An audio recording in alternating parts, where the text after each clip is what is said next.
quick $100 drawing to start this off. So if you are not on Zoom or not in your seats, you are going to miss out. So this is just the first two of many today. The last two will be two $500 ones. So just make sure you're on time every time. So we did this a little bit different this year. Anybody that registered is in this bowl already. So that includes you Zoom people and everybody else in the room. You are in here already. So if you are on Zoom, you can also win. So let's pull. Mike, why don't you come here and pull one of these for me, please?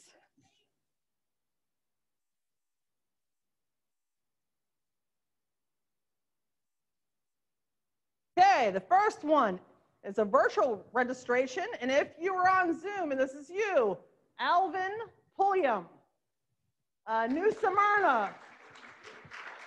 Is he on? Raise your hand. Do we have audio? Yes, I'm here. Woo! All right, Alvin, we will get you that $100 gift certificate. Visa gift certificate. All right. Thank you. Pull the second one.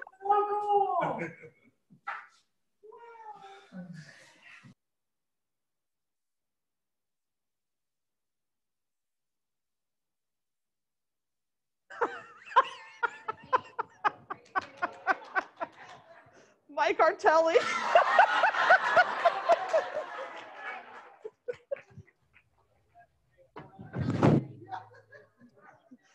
Now, if you win and you're in the room, you have to run on down like Price is Right. There you go, Mike. Okay. After the on-time drawing, the first thing that we're going to do is do the Pledge of Allegiance. And if you're at home, please have pants on if you are going to stand. Hopefully you're not in your underwear. So let's start the pledge. I pledge allegiance to the flag of the United States of America, to the republic for which it stands, one nation, indivisible. Amen. Okay. Thank you, our District 2 associations, and those of you that are fairly new and do not know what District 2 is or who it involves, I'm going to let you know now.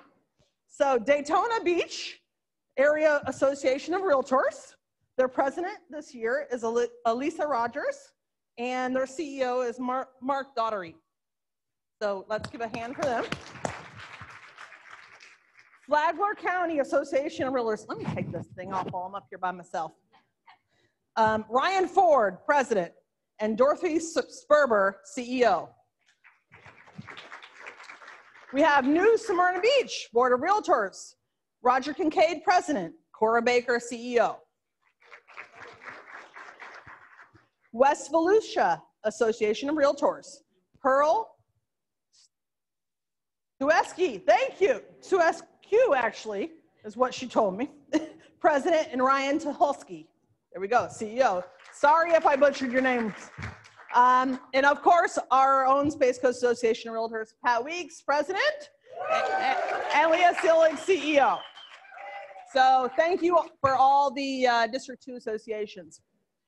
Thank you to our major sponsors, My Florida Regional MLS, HomeSnap. Oh, sorry. I'm so sorry. Don't tell them. Stellar MLS. This is old. HomeSnap, FBS, Flex MLS, Jet Title, and Nations Roof. A special also thank you to all of our vendors who participated in the trade show for the support of this event and the sponsors of our networking reception. There are a few housekeeping rules and things that I want to go over before we get started. If you're virtual, please mute yourself. If you have a question, raise your hand and we'll either call on you, tell you to unmute yourself, or you can ask a question in the chat. Masks are required when you leave your seats from now until the end of the day. Microphones are placed in the room in the middle for questions during the sessions when we ask for questions. This ensures that the virtual attendees hear all questions being asked. So if you're at your seat, they won't be able to hear you, so please use the microphones. The restrooms are straight to the back. If you're here, there's men's and women's in the back. Turn your cell phones on vibrate, please, now. And if you have a call, please step outside. Be sure to visit the trade show. These sponsors have graciously donated their time and money to be here. Please visit them throughout the day when we give you breaks. Be back on time after each break for a drawing, not only virtually, but in person, or not only in person, but virtually. Everyone has a vendor punch card. They are on your table. Every vendor that is in here has a table, and they will punch your card. When it is fully punched, it goes in this little spinny thing here, like a, I don't even know what to call it, little spinny metal thing. Okay, please put your name on it, because if I pull it and it's yours and you don't have your name, I have no idea. So please put your name on it. That drawing is the only one that's for in-person people, and that will be that's for a $500 gift card. So big prize, Visa gift card, and that will be drawn at the end of the day. Okay. At the very end, there will be a networking. There will be a networking reception. I need to slow it down. Networking reception and book signing for our keynote speaker. So you can stay. We will have beer and wine, and some of our sponsors will have margaritas and some other things. So please stay if you can. So our first major sponsor that I'm going to introduce is Nations Roof, and they're going to talk to you for a couple minutes. Nations Roof. Come on down, Nations Roof.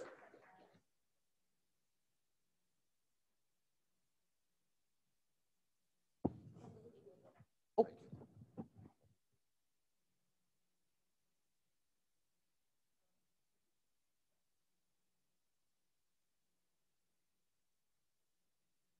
Thank you very much.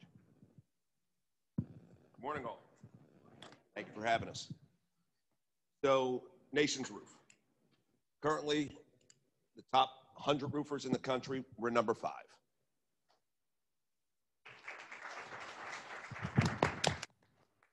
But I know a lot of times when we speak with realtor associations, they're concerned about our size and saying, is it too much?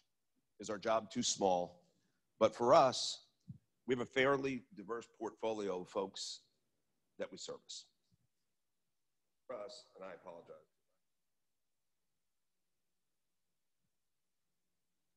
These are all the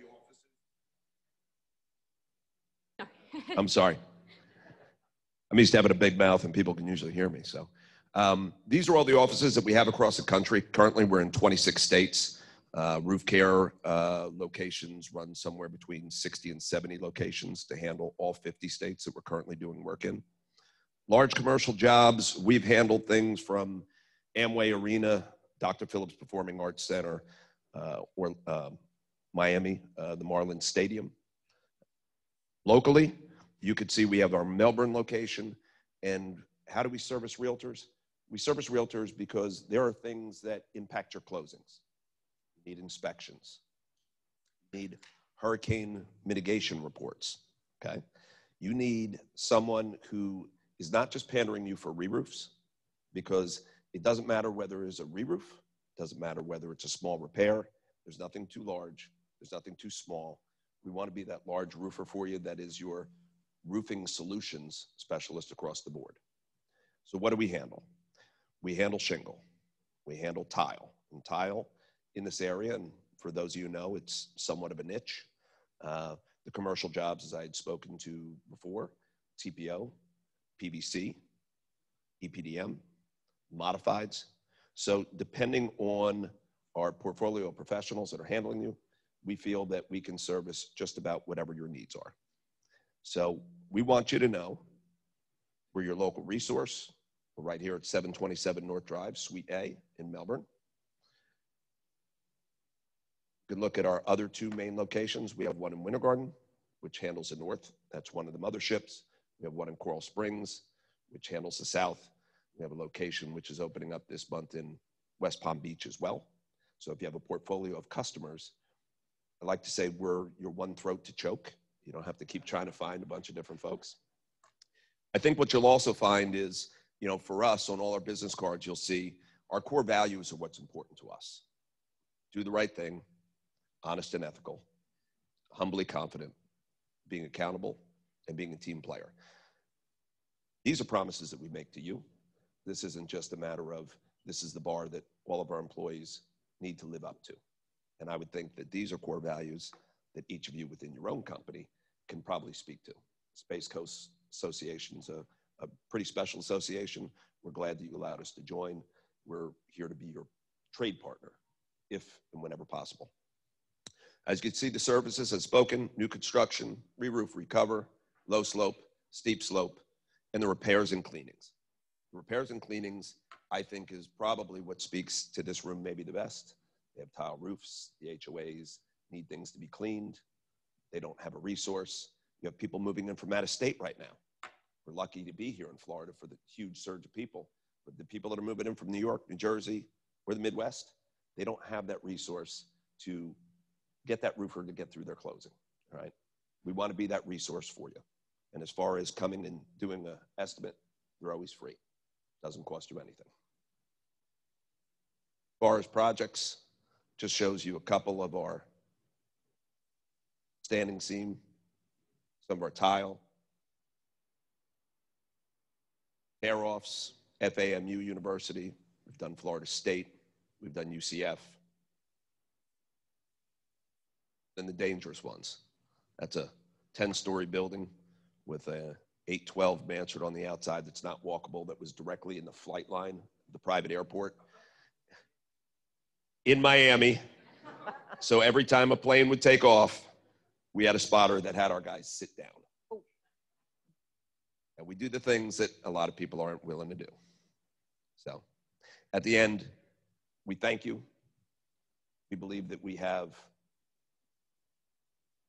benchmark services that can best suit Space Coast. Please don't hesitate. All our cards have our cell phone number on it, so you just don't call an office. You have an office as a choice, but if you want to get directly to any of us, we have our service managers here, our service administrators here. You know, please come by, come see us, and we'd be happy and blessed to serve you all. I think that's 3 minutes. Bye. I'm good. I'm Mike. Oh.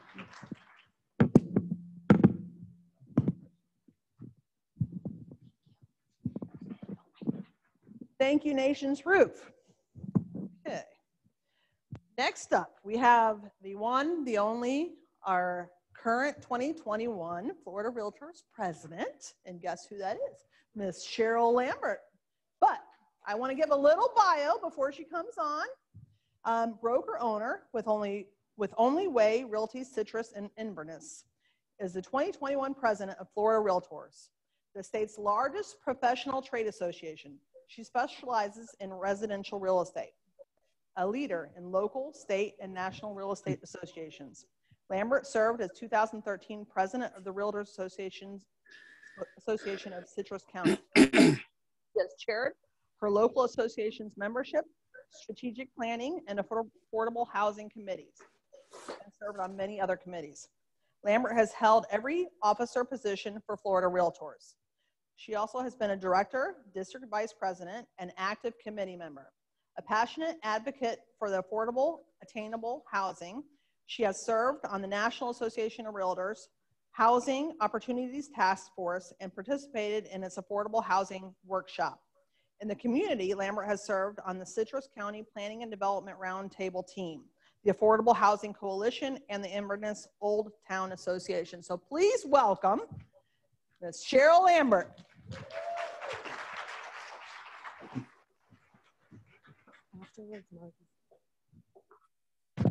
Thank you, Melissa.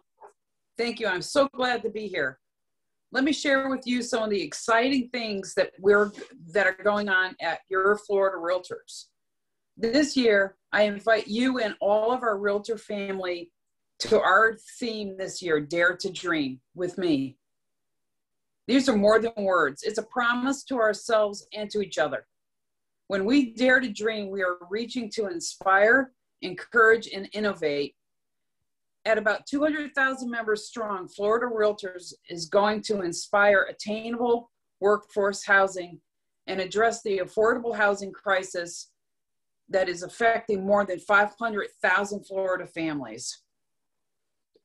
I'm a lifelong passionate advocate for this cause, and I know working together, we can truly make a difference. Everyone needs and deserves a place to call home.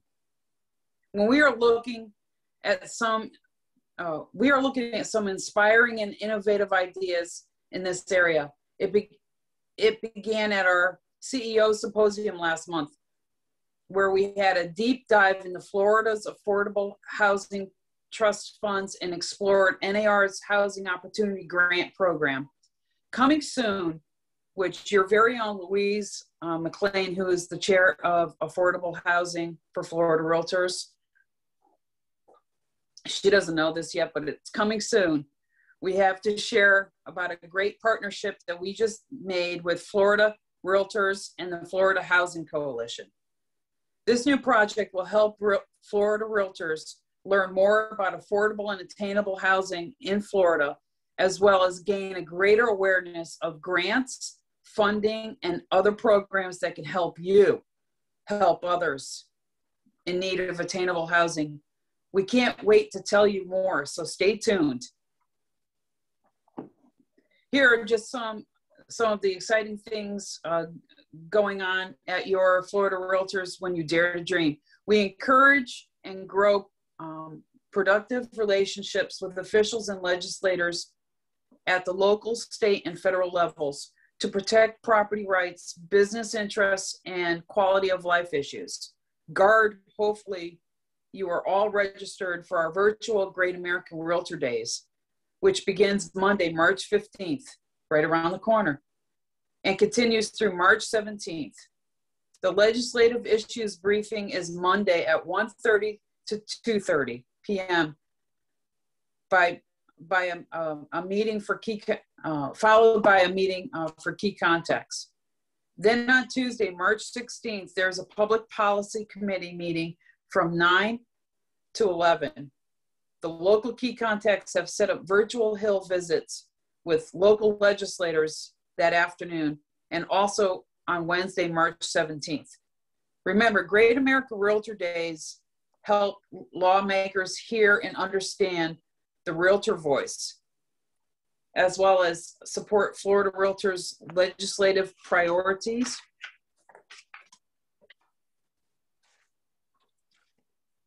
To register for the virtual trade expo at no cost, to go to the Florida International Trade Expo website, www.floridaexpo.com. You can also contact our global director, Maria Gulrich, for more information. 2022 committee sign up also is happening. Applications for 2022 committees are now open.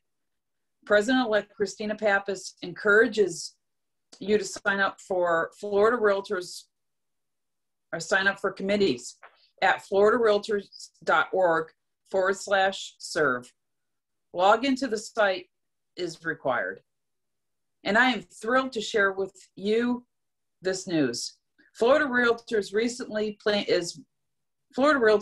is currently planning for our 2021 Convention and Trade Expo in August to be in person and live for the education sessions and expo, while the governance meetings will be conducted virtually sometime before August 25th through the 26th convention.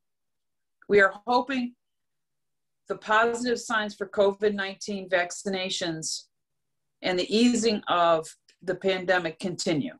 Leadership is also planning on ways to include virtual component to the convention for those who are still not comfortable with travel and participating in person. However, these details are still in the works. And remember always, please continue to dare to dream. Go to the Dare to Dream 2021 webpage on floridarealtors.com or .org, I'm sorry, for more information of this year's theme, plus shareable graphics and videos.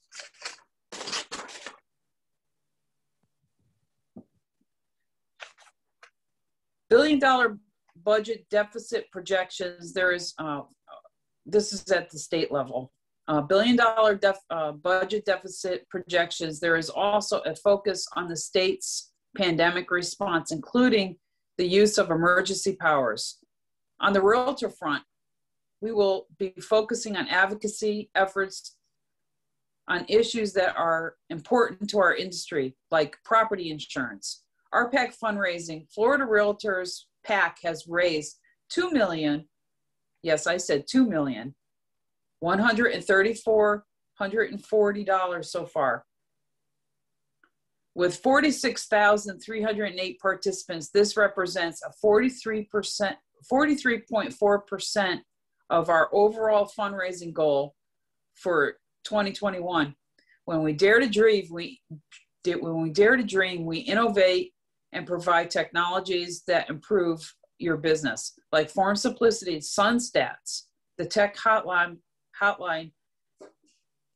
and MLS Advantage. Legal Hotline. The hotline handled 6,496 calls in 20 days. In February, it was up 14% compared to the same time last year, a year ago. Florida's strong housing market is keeping our attorneys very busy, helping you with your transactions. Tech Helpline, and Tech Training. The Tech Helpline, had 10,942 cases in February of 2021. Meanwhile, 635 students attended 27 training sessions for various products and services last month. LRG goes live. The online digital leadership reference guide now is up and available to you all. Just go to floridarealtors.org and use LRG in the search. Login is required. Login to the member website is required for access. As for Florida Realtors, rises to the challenge of the ongoing global COVID-19 pandemic.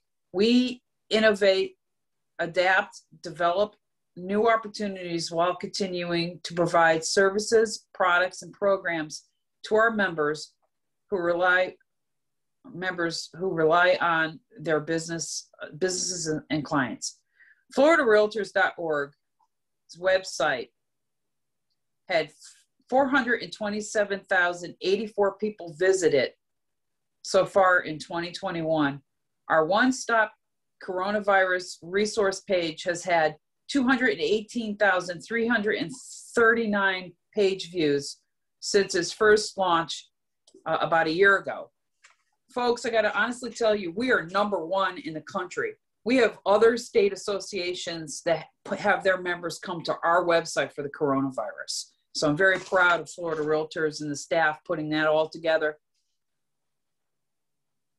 So we have, we continue to strengthen our relationships with global partners, shifting our inbound trade missions and virtual trade missions to continue to encourage, inspire realtors in Canada, across Latin America, and Dubai to connect new and innovative ways. In fact, the Dubai trade mission, which was supposed to have happened this past November, inspired so many participants that it crashed our server platform. Sorry, I have to kind of giggle at that. And has to be rescheduled to allow to build out a new server for more capacity to watch. So watch for more details.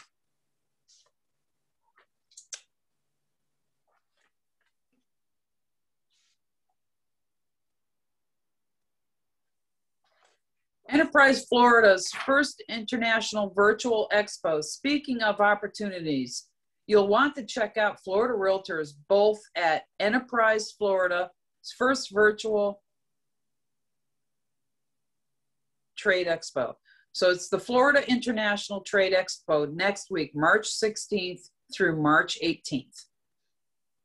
As a participant, the state association is able to showcase realtor members' global connections and international expertise.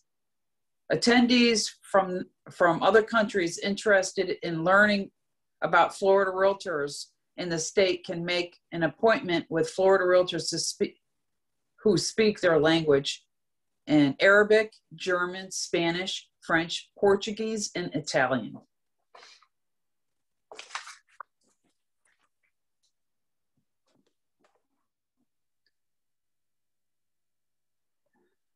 Okay, Melissa, back to you.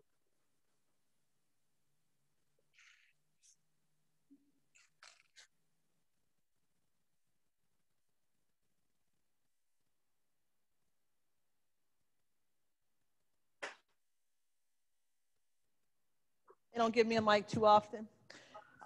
We have a special guest online, and I just want to point out that our CEO of Florida Realtors is online. Welcome, Margie Grant. Hello, Margie. Good morning, Madam DVP. Thank you so much for having us today. You're welcome. Thank you for being here. We have our next major sponsor coming up, Jet Title. Come on up. Thank you.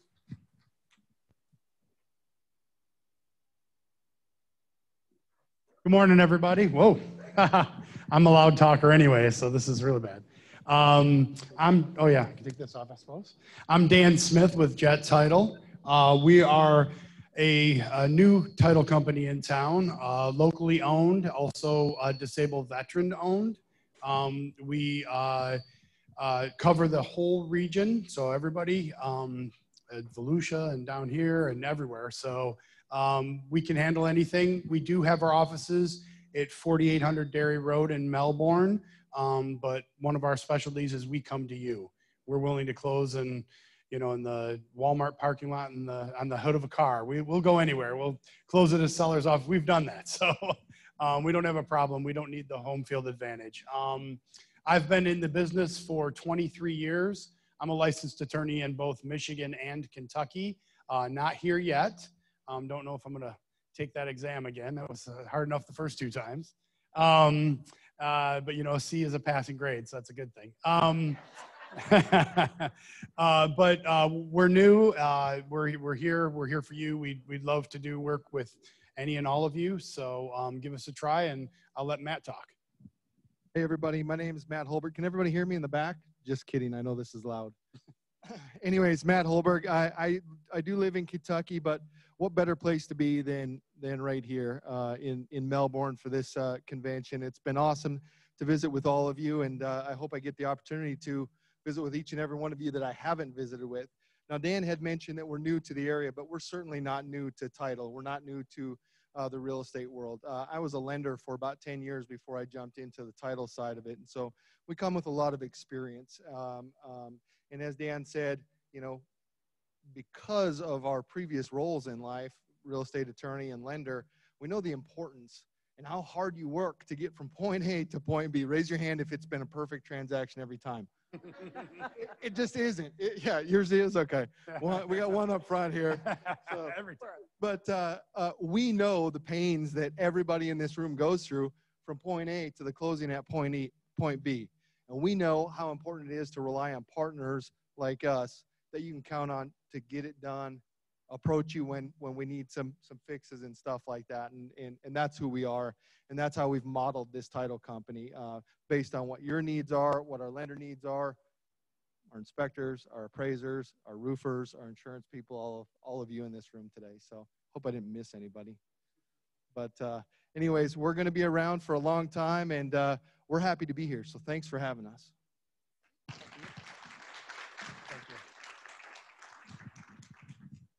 Thank you, Jet Title. So the next speaker is a very busy guy, Mr. Lawrence Young, National Association of Realtors Chief Economist. So he is everywhere, always. I'm going to give you a little bit of background on him. He's a Chief Economist and Senior Vice President of Research at the National Association of Realtors. He oversees and is responsible for a wide range of research activity for the association, including NAR's existing home sales statistics that we get monthly, affordability index, and home buyers and sellers profile report.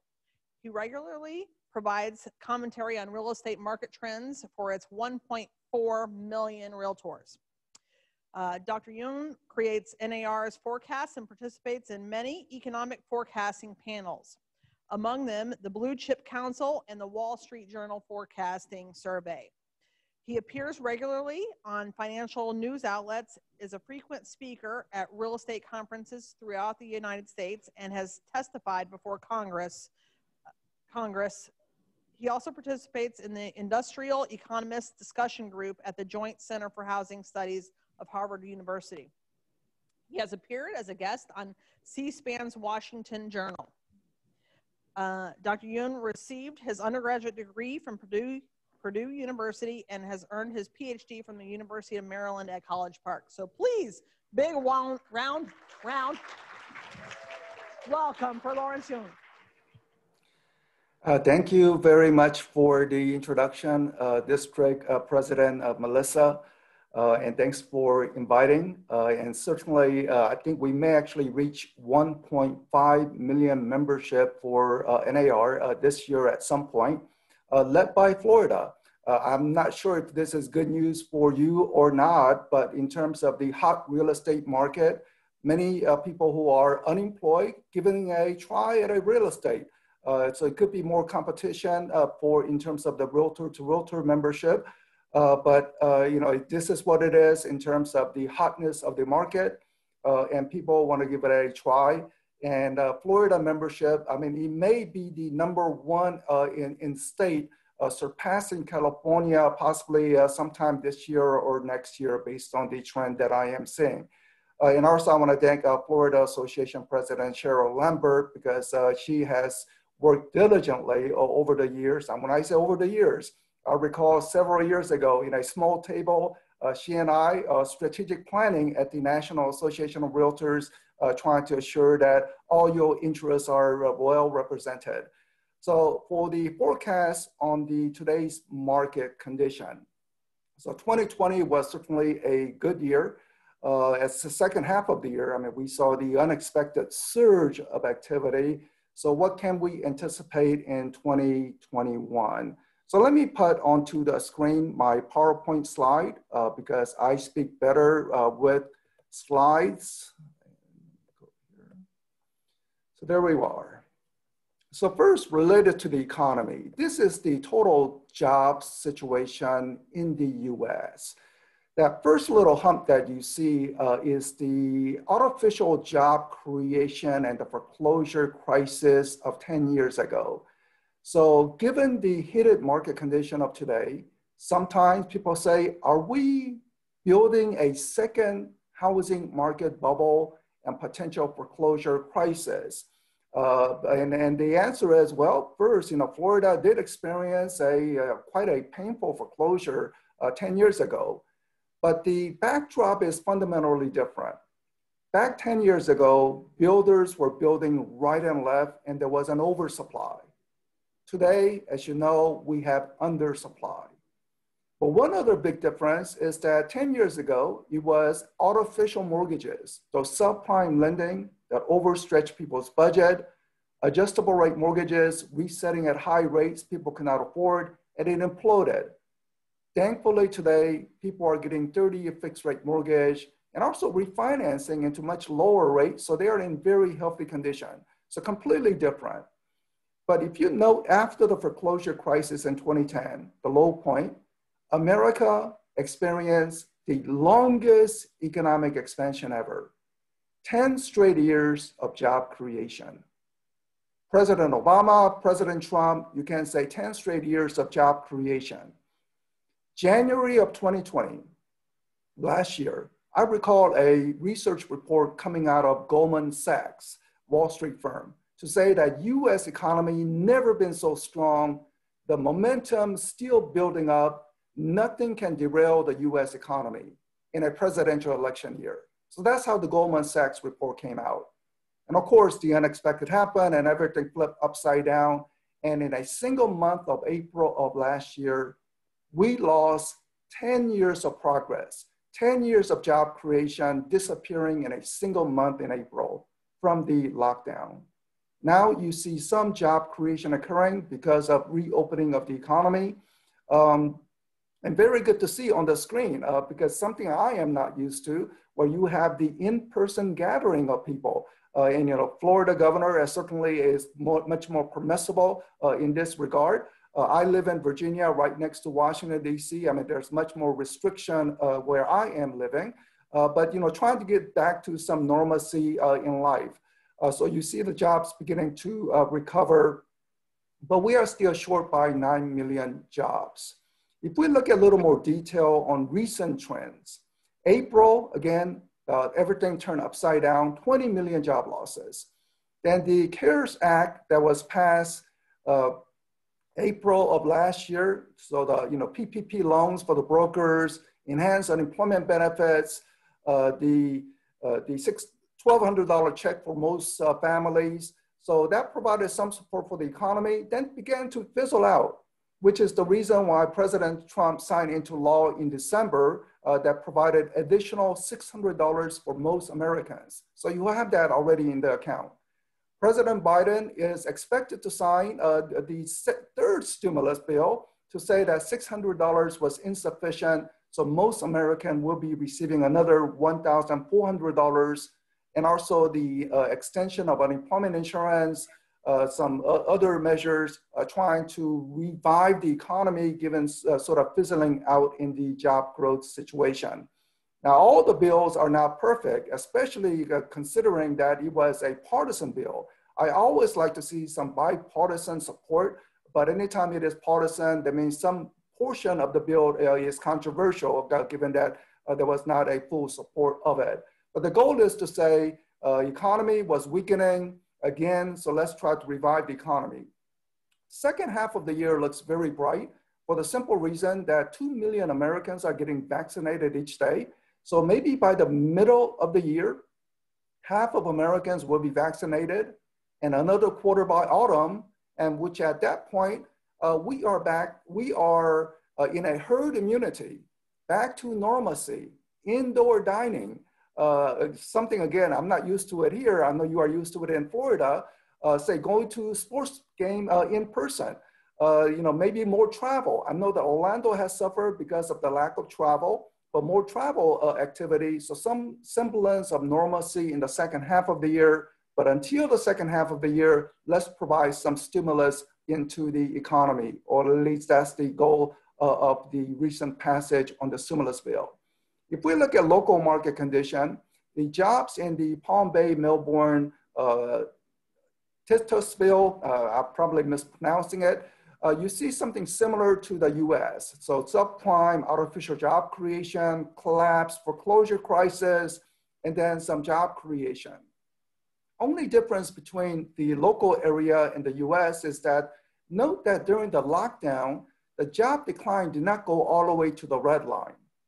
Let me go back to the US just to compare. So this is the US. During the lockdown, it went all the way back to the red line. Year 2000, foreclosure crisis, lockdown. But your local area, it did not go down. And also note that jobs recovery is almost to the point of prior peak. So you are almost back to the pre-pandemic level in terms of job creation. I'm sure workers at the hotels are enjoying the job creation because in our area, hotels are shut down. So there's no job creation in the hotel industry where I live because of more restrictive conditions. The nearby area also is the Daytona Beach region, and it is consistently above the red line, which means that it is outperforming the country in terms of job growth. It did go through that little hump and decline, so foreclosure crisis did occur, but the job growth consistently positive, better than the rest of the country. Let's look at all 50 states. And Florida, as you can see, is down 4.6%, which is marginally better compared to rest of the country. Georgia down much more modestly. Generally, southern states down minimal degree, while the northern states, whether Minnesota, Wisconsin, Michigan, New York, down significantly. You may attribute part of this to the cold weather. They cannot eat outside, so the people are much more cautious. But I would also say it is part of the governor's policy. Governor Cuomo, for example, in New York, had a very restrictive lockdown and for a longer period. That's not going to create jobs. So they are down significantly in New York, while only 2 states in America have actually more jobs today compared to 1 year before, which is Utah and Idaho. They actually have more jobs now compared to pre-pandemic because governors there said, look, coronavirus is dangerous. I hope you follow social distancing, put the mask on, just be careful out there, but we will not shut the economy down. Now, Florida, I'm sure, is following that strategy as well, but given the tourism dependency, it is down in a more compared to other southern states. If you look at Hawaii, another tourism destination, it is down significantly because they're not getting the travel conditions. So variation across the country in terms of job growth. One very unique aspect of the current recession is that this is the first recession ever where we have the economy down, which is GDP, the first column, down, down. But if you look at the right-hand column, personal income, it is up. This is the first recession where income is actually higher than before the recession. Every recession, income fell. But thanks or because of the stimulus measure, typical Americans have more income during a recession compared to before the recession. We're all aware of some families who are waiting in the food bank, who are worried about their next housing payment. But on average, average American family have more income during a recession than before the recession. Even say enhanced unemployment benefits, someone who got laid off at the department store, working as a cashier, now receiving unemployment benefits. And what do you know? Their unemployment check is higher than the wages they were receiving. So in addition to all the stimulus check, quite a unique situation. So what are people doing with this extra income? They're not spending it. They're saving it. So all this savings could be unleashed back into the economy once the restriction is relaxed, once herd immunity is achieved. That's why I'm very confident about the second half of the economy. The first half is just trying to see whether we can support the economy. And it looks like in Florida, with the in-person meetings, at least economically, jobs are being created.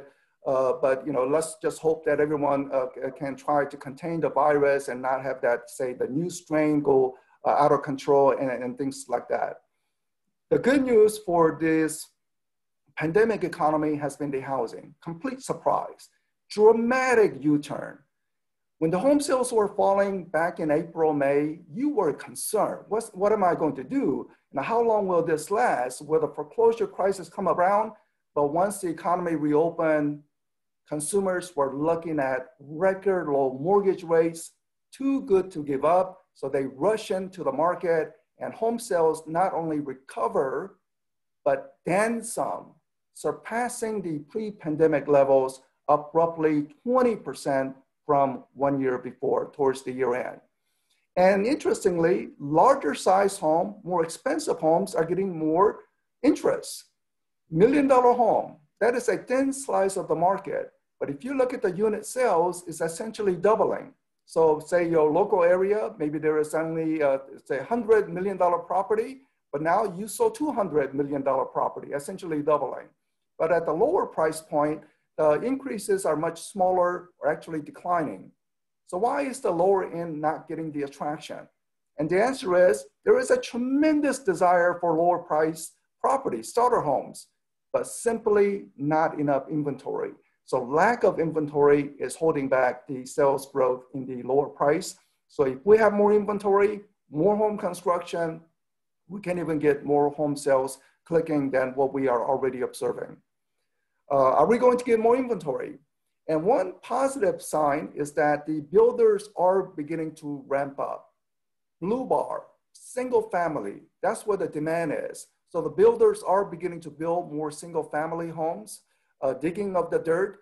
And if you look at the actual paperwork involved, say housing permits, not housing starts, it is consistently rising with no declines whatsoever. So the desire to build by the builders remain very strong. I know they're facing some challenges like high material costs, lumber prices, but the desire is there, and whatever the builders build, they have no trouble finding a buyer. Builders are not so keen on condominium or the apartment building, so it's remaining fairly neutral, neither increasing nor decreasing, but single family construction is really ramping up, and this inventory will steadily show up towards end of spring and summer. In summer months. I think the early spring months is going to be very, very heated market with lack of inventory. So what is the likely path for home sales in 2021? I think it's almost baked in that the first quarter sales will be up about 20%. This is the unit sales. I mean, and then there's the price growth, but this is just the unit sales. Because we're already seeing these numbers, and based on the mortgage application, pending contracts, it should be up about 20%. Second quarter will be up about 50%. And many of you should shake your head and say, no way possible. Then you remember second quarter of last year. It was part lockdown, very low sales activity. So compared to the low base of 2020 second quarter, it's going to show a sharp increase. Third quarter, no change. Fourth quarter, actually declining from 1 year ago. If you believe that this forecast is reasonable, then what you get is that for 2021, home sales will pop out annual basis, annual total, about 15% increase in home sales. Very good backdrop for real estate. I know more agents are coming into the profession, you know, good or bad, this is what it is. But the backdrop for increased home sales are clearly present in 2021. But one concern, but I have already incorporated this into the forecast, is that mortgage rates will hit 3.3%, my guess, by the end of the year, after touching record low of 2.7% December of just recently past December. So why is the mortgage rate rising? Well, the blue line is rising. Blue line is 10-year treasury yield, what the government pays in interest to borrow money. So why is the blue line rising? There is no free lunch. Stimulus package, more money for people does not mean that money just simply comes out of thin air. Something has to give. Higher budget deficit, larger national debt, financed partly by printing of the money, potential future inflation, all this is causing bond investors to be a little nervous, so the blue line is increasing. Blue line increasing means the red line, the mortgage rate, always follow that path. So mortgage rate, absolute low point of 2.7% is already over. So it's something you want to relay to your client. Don't wait for mortgage rate to go back down to 2.7%. Those days are over. Maybe 3.1% in the summer and 3.3% by year end, average rate. But these are not alarmingly high rising mortgage rates, but nonetheless, let's just keep in mind that the absolute low point is over. And furthermore, always keep in mind, there is no free lunch. So something is giving. So people are happy with additional $1,400 check, but that is coming at the higher budget deficit. So commercial sector, office leasing activity is going down dramatically. And furthermore, office prices, the red line is lower on average compared to the residential prices in blue. So a little bifurcation.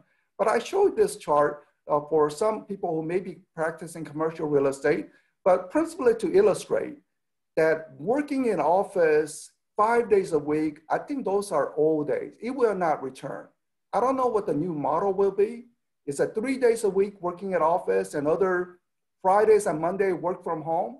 And if that's the case, why stay in Manhattan, those expensive properties, when people can be near Daytona Beach or near the Space Coast areas, have a mansion? So you may begin to see many people with flexible office schedule to say, I can go to Florida. Maybe I can't even live 6 months and 1 day, so I get a zero state income tax rather than paying those high state income tax in northern states. So this dynamics of working from home, which could be a completely new trend, will certainly benefit your area. So you are in a very good position. Let me wrap it up with a forecast. 2020, middle column, recession. GDP down, job losses, low interest rates, no inflation. 2021, vaccine will help on the second half. First half, due to the stimulus, will be positive, job creation coming around, but the interest rates are beginning to edge higher. And furthermore, with printing of the money, inflation will slowly begin to appear. As to the housing market, 2020, the middle column, quite an exceptional, remarkable. New home sales, builders, 20% increase in sales activity. Great year for the builders. Existing home sales, even with the missed spring buying season of last year, still came on top because of the strong second half. Prices rising strongly. Then 2021, you see that mortgage rate on average will be a little higher, 3.3% by year end. Builders should not have problem, even though they are facing some material cost challenges. And I went through the logic as to why existing home sales would be up about 15%. Hopefully with more building, more inventory, price growth begin to tame down, rising only about 3%. So thank you very much for giving me this opportunity to share some of my thoughts with you. But you are in a great position, especially this work from home environment, great weather in Florida. So best to you all. Thank you. Lawrence, I'm gonna see if we have any questions real quick. Does anybody have any questions for Lawrence? Either online or in person? You did such a great job. I guess there's no questions. Thank you so much. Thank you. Oh, Thank you. One second. Can you come to the mic so they can hear you on the Zoom?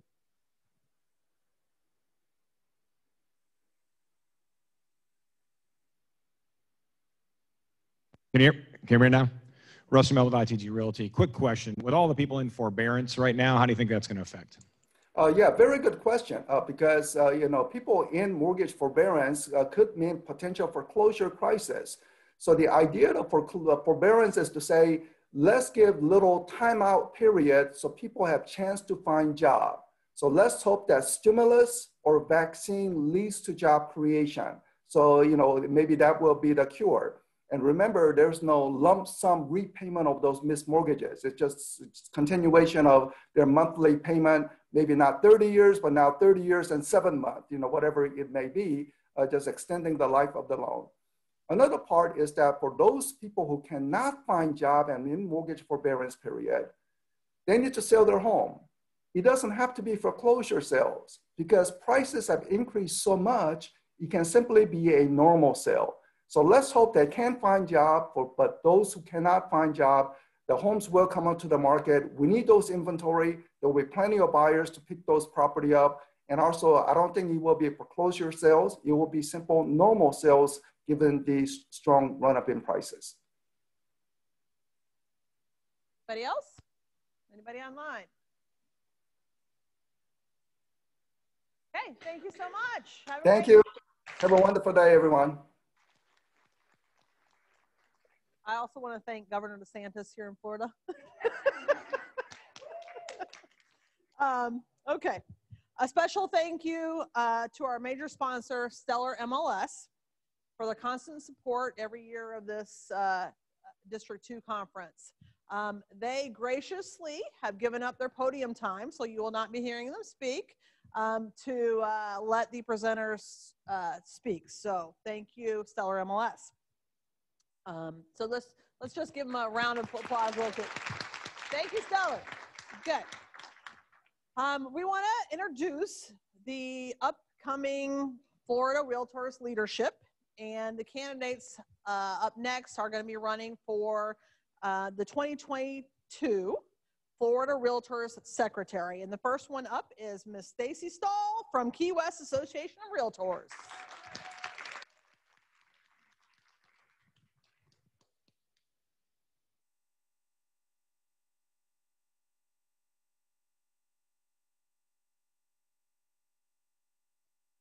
Good morning. Oops, are we there? There we are. Okay, awesome. Good morning, everybody. Yay! I first wanted to say thank you, of course, for having us here today. And it's really fun to be in an in-person event because, down in Key West, we still have to wear masks everywhere we go. in the street, walking your dog, everywhere you go. Technically, that's the rules. So thank you very much for having me up here today. I wanted to start off really quickly. I know people at home don't have the benefit right now, but I did put cards on the table that have my information on it and just a few key points that I'm talking about right now.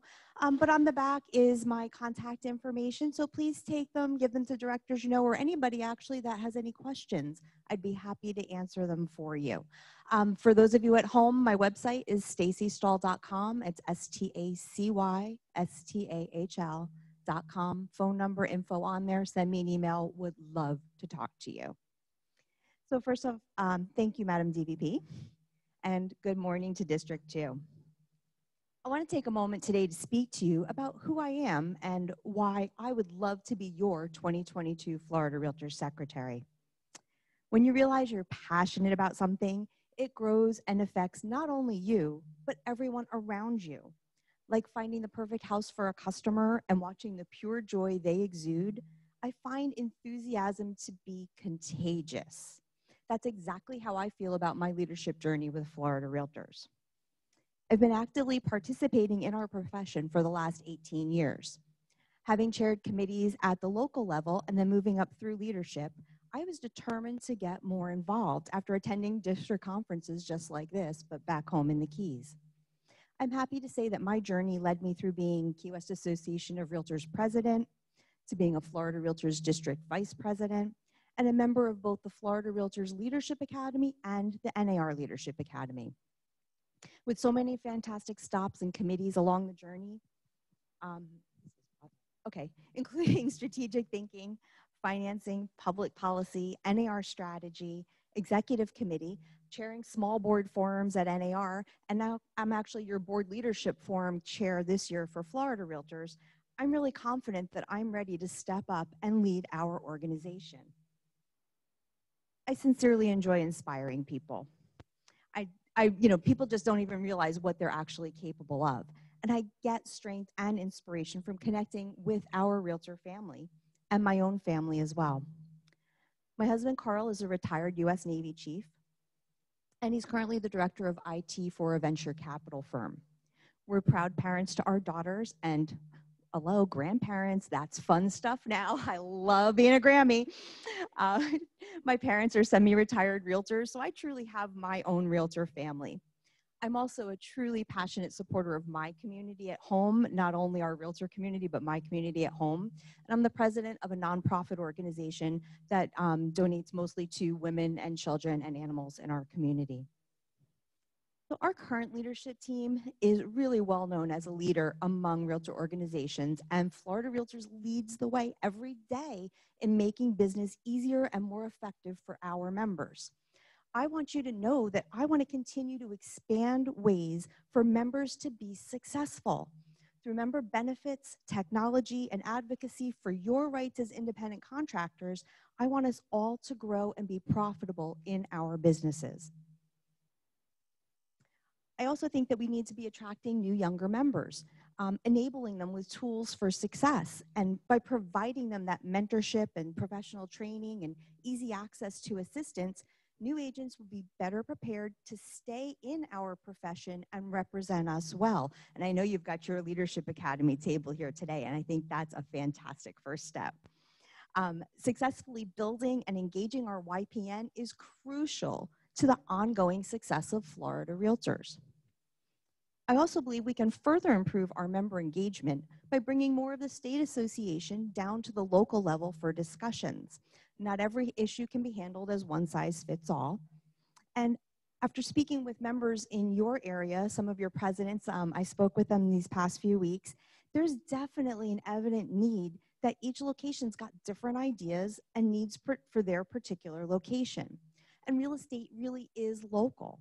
I want to continue to encourage local engagement on issues that matter most to you and your association. As a major investor and President Circle member, I'm proud that our advocacy efforts have been very strong. We need to maintain our voice in environmental issues across the state, especially focused on sea level rise and water quality. Living in Key West has made me well-versed about insurance issues, affordable housing, septic to sewer transitions, vacation rental rules, condo HOA rules, land development in a state mandated area of critical concern, and other advocacy issues that we deal with across the state. Of course, Florida's global reach continues to grow with strategic partnerships with countries around the world. I was excited to be able to represent Florida Realtors on our first ever trade mission with Dubai. And I know Cheryl mentioned our virtual one earlier. It's important that we continue these inbound trade missions and showcase our affiliate members and builders and community organizations as local partners. This will give everyone a well-rounded vision of what the state of Florida has to offer and what our communities can offer in their investments.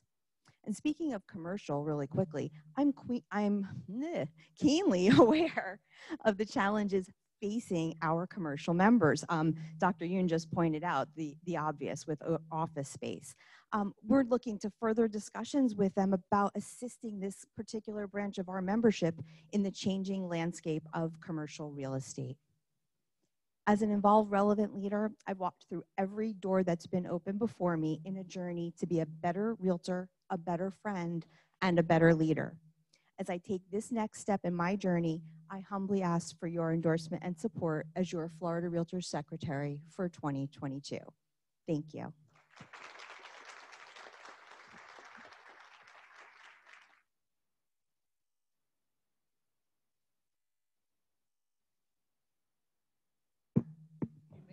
And so have I, without falling down the stairs yet. So that's a plus. Okay, thank you, Stacy. Also running for Florida Realtors Secretary is Charles Chuck Bombiglio from Broward, Palm Beaches, St. Lucie Association of Realtors. Come on up.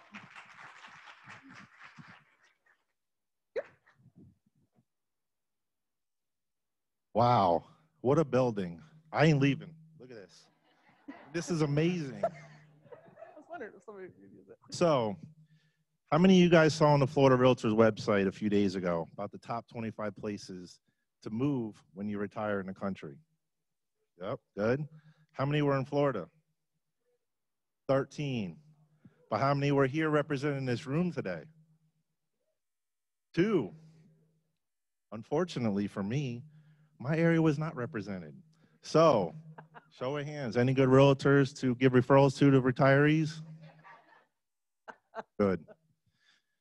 All right, so we all take time away from our family and our business to do this, right? You want and you deserve a leader that cares about this organization as much as you guys do. When we travel around, our families don't know, what we're doing. So the leader that you're looking for knows what you guys do on a daily basis, and I appreciate it. Thank you. For the people that I know already, I hope that I've shown that. For the ones that don't know, I promise to. So back in 2018, when I was wrapping up a 3-year commitment to excellence committee and a strategic advisory committee in Chicago, Chicago became like a second home to me, and I loved every minute of it. Most of it, I should say. And I'll tell you why in a second. So I'm at Fort Lauderdale Airport. I'm sitting in the terminal, and my flight's delayed several times. So in the back of my mind, I'm thinking, I have to get there. Why? Because I committed to. People are depending on me. Our state's depending on me. My wife, not so much. Come home. It's going to get canceled. Trust me. I worked for the airlines. So there was a part of me that agreed and said, you're probably right. But there's another small window that it may get out. And if it does, I need to be there, right? So I'm happy to report that for the first time in my marriage, I was right. I got out. So that didn't end there. So we're in the air, we're hovering around the Chicago area. Like I said, I've done it a million times. I know what's going on. I'm looking around. Why are we not landing? So pilot comes on, says bad news. There's bad weather in Chicago and we can't land. Say, okay, where are we going? Indianapolis. Never been there. I'm sure it's a great town, but I just know I need to get to Chicago by tomorrow to fulfill my commitment, right? So you start thinking, how am I going to get there? Option one, you land, you accept the voucher, you get out first thing in the morning, hope and pray you get there on time. Because look, let's be honest. When you're supposed to be somewhere and you're not, people look around and all they see is an empty chair. Most of them will understand, but some of them won't. So anyway, so we land. Now this time it's about 11 p.m. at night. So my option is, like I said, accept the voucher and stay and hope and pray. Wasn't good enough for me. My next option was see how far it is from Indianapolis to Chicago. Well, I was pleasantly surprised that it's basically 3 hours away. That's a drive to Orlando for me, which I can do in my sleep. So I get my luggage, which took a little time, so now I'm almost midnight. I go to the rental car desk, sold out, sold out, sold out. I say, this is crazy. This can't be. So I got to the last rental car desk, and they had one car. I didn't care what it was. I took it. So I get in the car.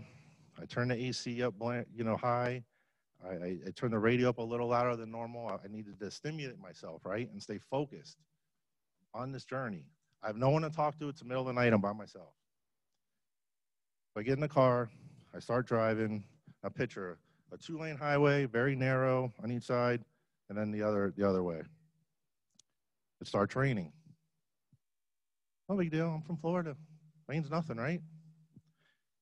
Well, that loud radio that I had on, trying to stimulate myself, now starts putting out this sound. What the heck is this? Is this a joke? So it's the sound, the emergency sound of, I feel like I'm in the movie Twister now, right? So I turn the radio station. I say, I'm not going to listen to this. This isn't going to affect my goal of getting to Chicago. I change the radio station, every single one. Say, this is crazy. So their warning is pull over to the side of the road or take cover somewhere. I'm in the middle of nowhere, alone, middle of the night. I can't. The other fear is it's raining. I put my hazards on the side. I'm going to get hit. I'm going to die either way. So I said, I'm going to take my fate in my own hands, right? So anyway, I obviously get to Chicago. I show up to the meeting. I'm on time. I'm prepared. I'm ready to go. Nobody knows the wiser. So the thing is I take this position very seriously. I take this volunteerism very seriously, and I will show up. God willing, I will show up. So the thing is my mission here is to elevate our profession and our organization through our membership, to provide value at every level to the members and the consumers that we serve, to be the leaders that other states look upon. We're the largest in the country now, right? So other states are going to be looking at us to lead by example. But also groom future leaders coming up and leave it better than what we found it.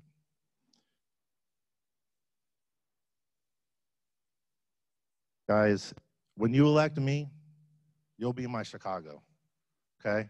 I'll go through anything and I'll do anything for you. Thank you.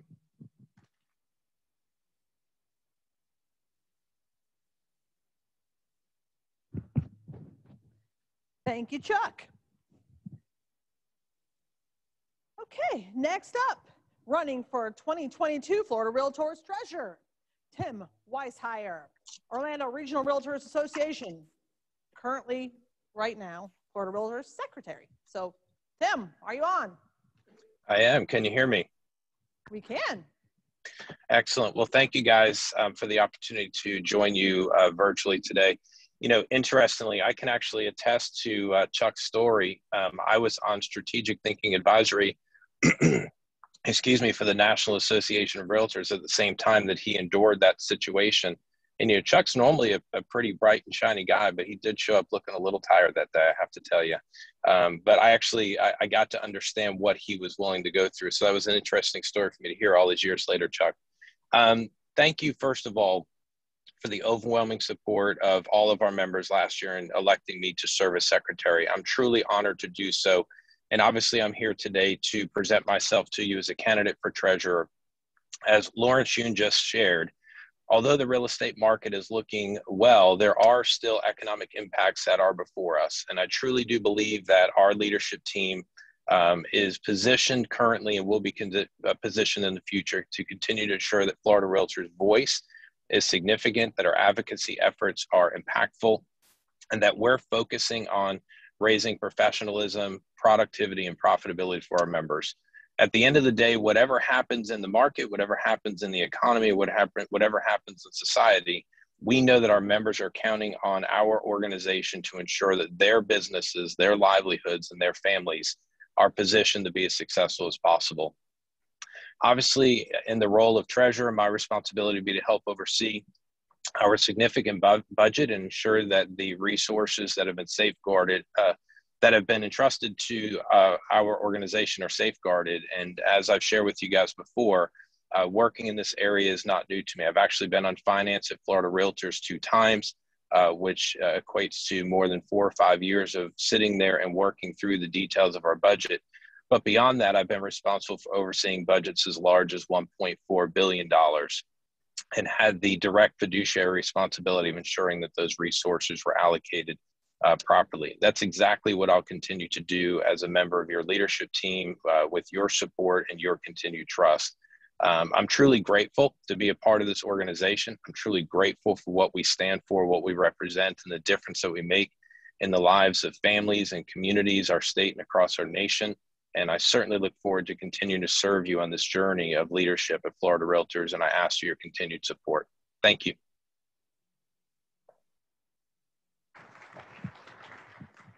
Thank you, Tim. Apparently there was a little boo-boo on my agenda here, and it's Osceola. Is that correct? That is, but yep, no worries. Orlando's my neighbor, so we're all friends. I just wanted to make sure we got that right. So thank you very much, and we apologize for that. Yes, ma'am. Running for 2022 Florida Realtors Vice President, Gia Arvin from Gainesville, Alachua Association of Realtors. Hello. That one right? I love seeing a room full attending a district conference.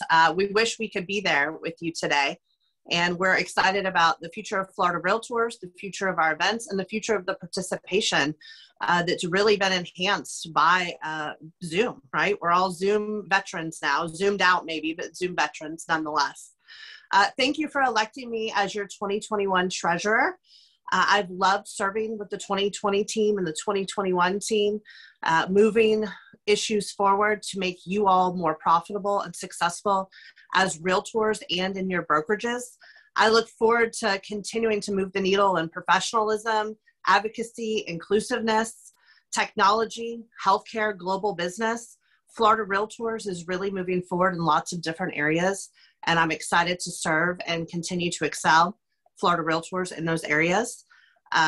I want to focus on everyday things that make you more profitable. That's the most important thing, right? Is that we have a successful profession and each one of our businesses are successful moving forward.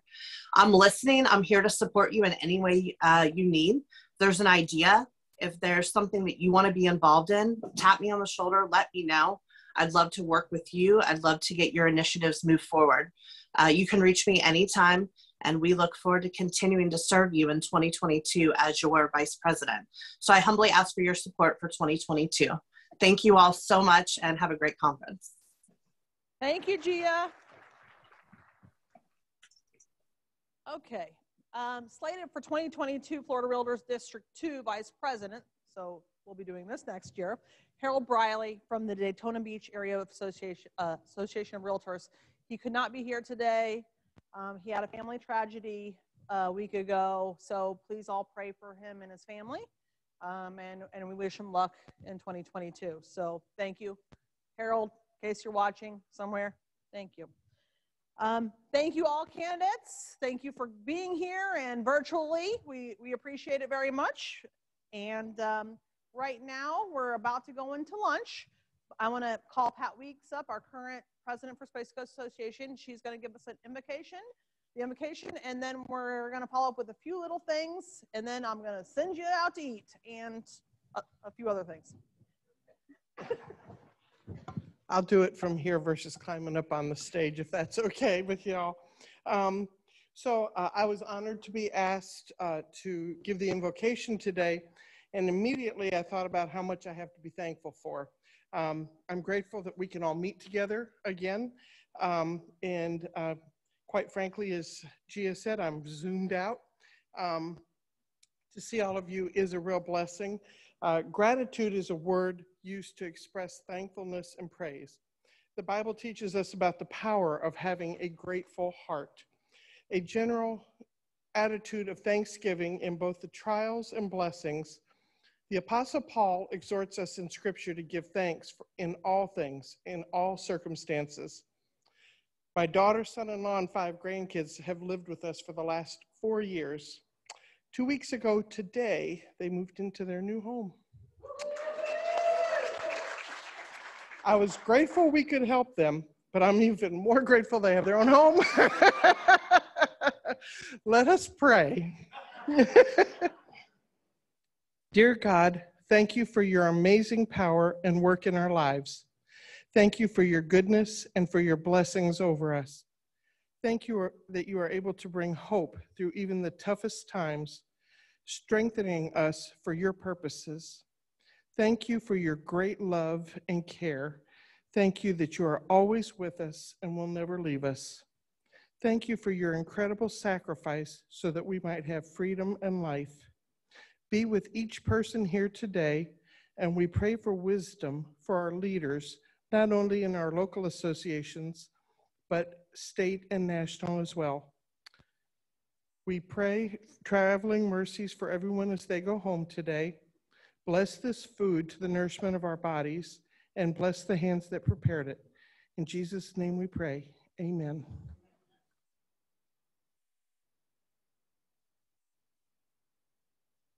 Thank you, Pat, very much. Okay. My Zoomies, we will see you back at 12:40 for another 2 on-time drawings. So everybody be back by 12:40. For those of you in the room, the lunch buffet is out these doors in the middle of the hallway there. Please visit the trade show. Don't forget to get your cards punched. When they are finished being punched, please put them in the spinny thing. Don't forget to put your name on them, because if you don't have your name on them, I can't call you for the drawing. Masks required now when you are not at your seat, because we're going to be moving around in kind of groups. So please put your mask on until you return to your seat. And we'll be back. Thank you, guys. Oh, it's not. Yes, it is.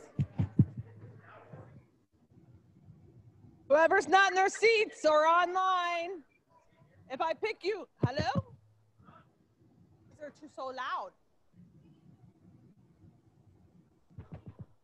Hello? Hello? Hello? If you're not in your seats, you can't win.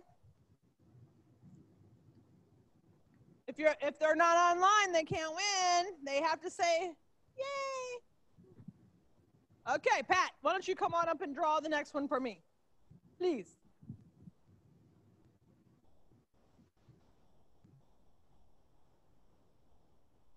Okay.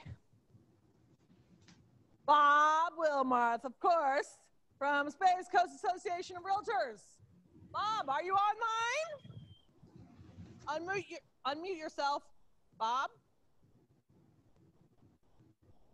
Bob, going once. Bob, going twice.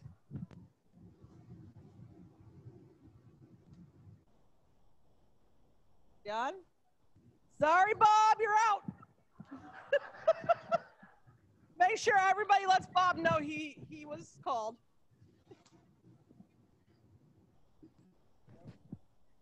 Okay, from New Smyrna Beach, Board of Realtors. So, virtual registration.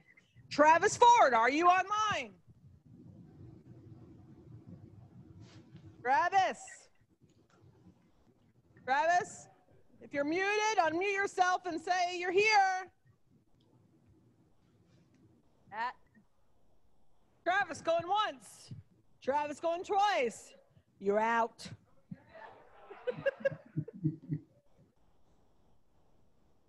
Okay, from the Daytona Beach Area Association of Realtors, Newton White, are you online? Why, yes, I certainly am.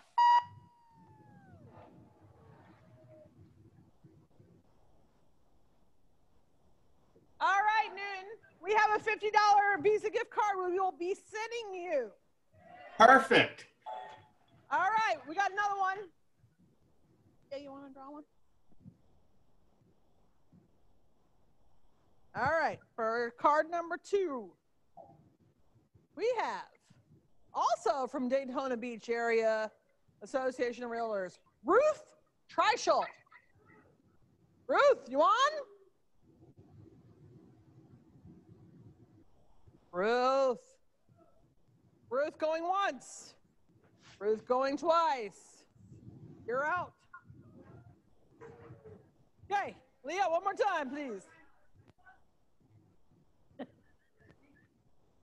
You guys are loving this when they're not here. That's bad. Okay, Space Coast. In person. This person wins a lot. Gina McTiernan.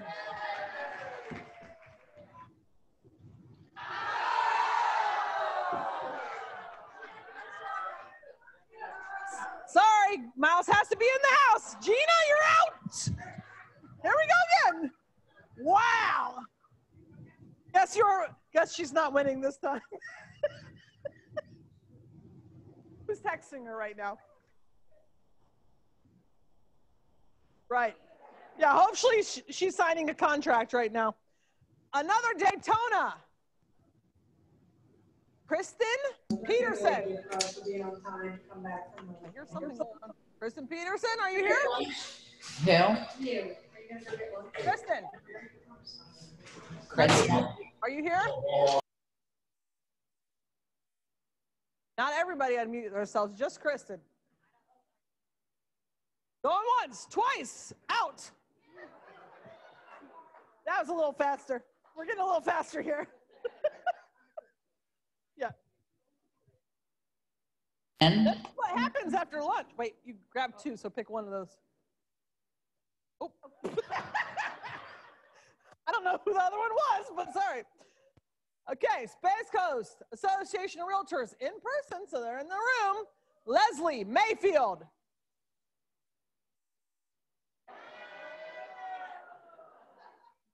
Leslie? No Leslie?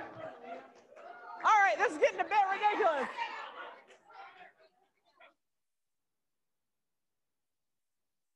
Okay. New Smyrna.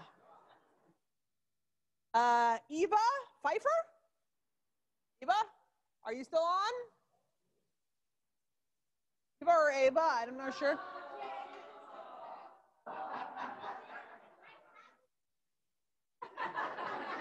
Is Eva on? Okay. Good grief. We're running late now because of the drawings. Okay. West Volusia, Jeff Bransford. Please be online. Jeff? Jeff? Going once? Going twice? Out. We got to get... Yeah, you want to come up here, Lou? Okay, this one has to be here. Jennifer Higginbotham, come on up. Whew! That was a rough one.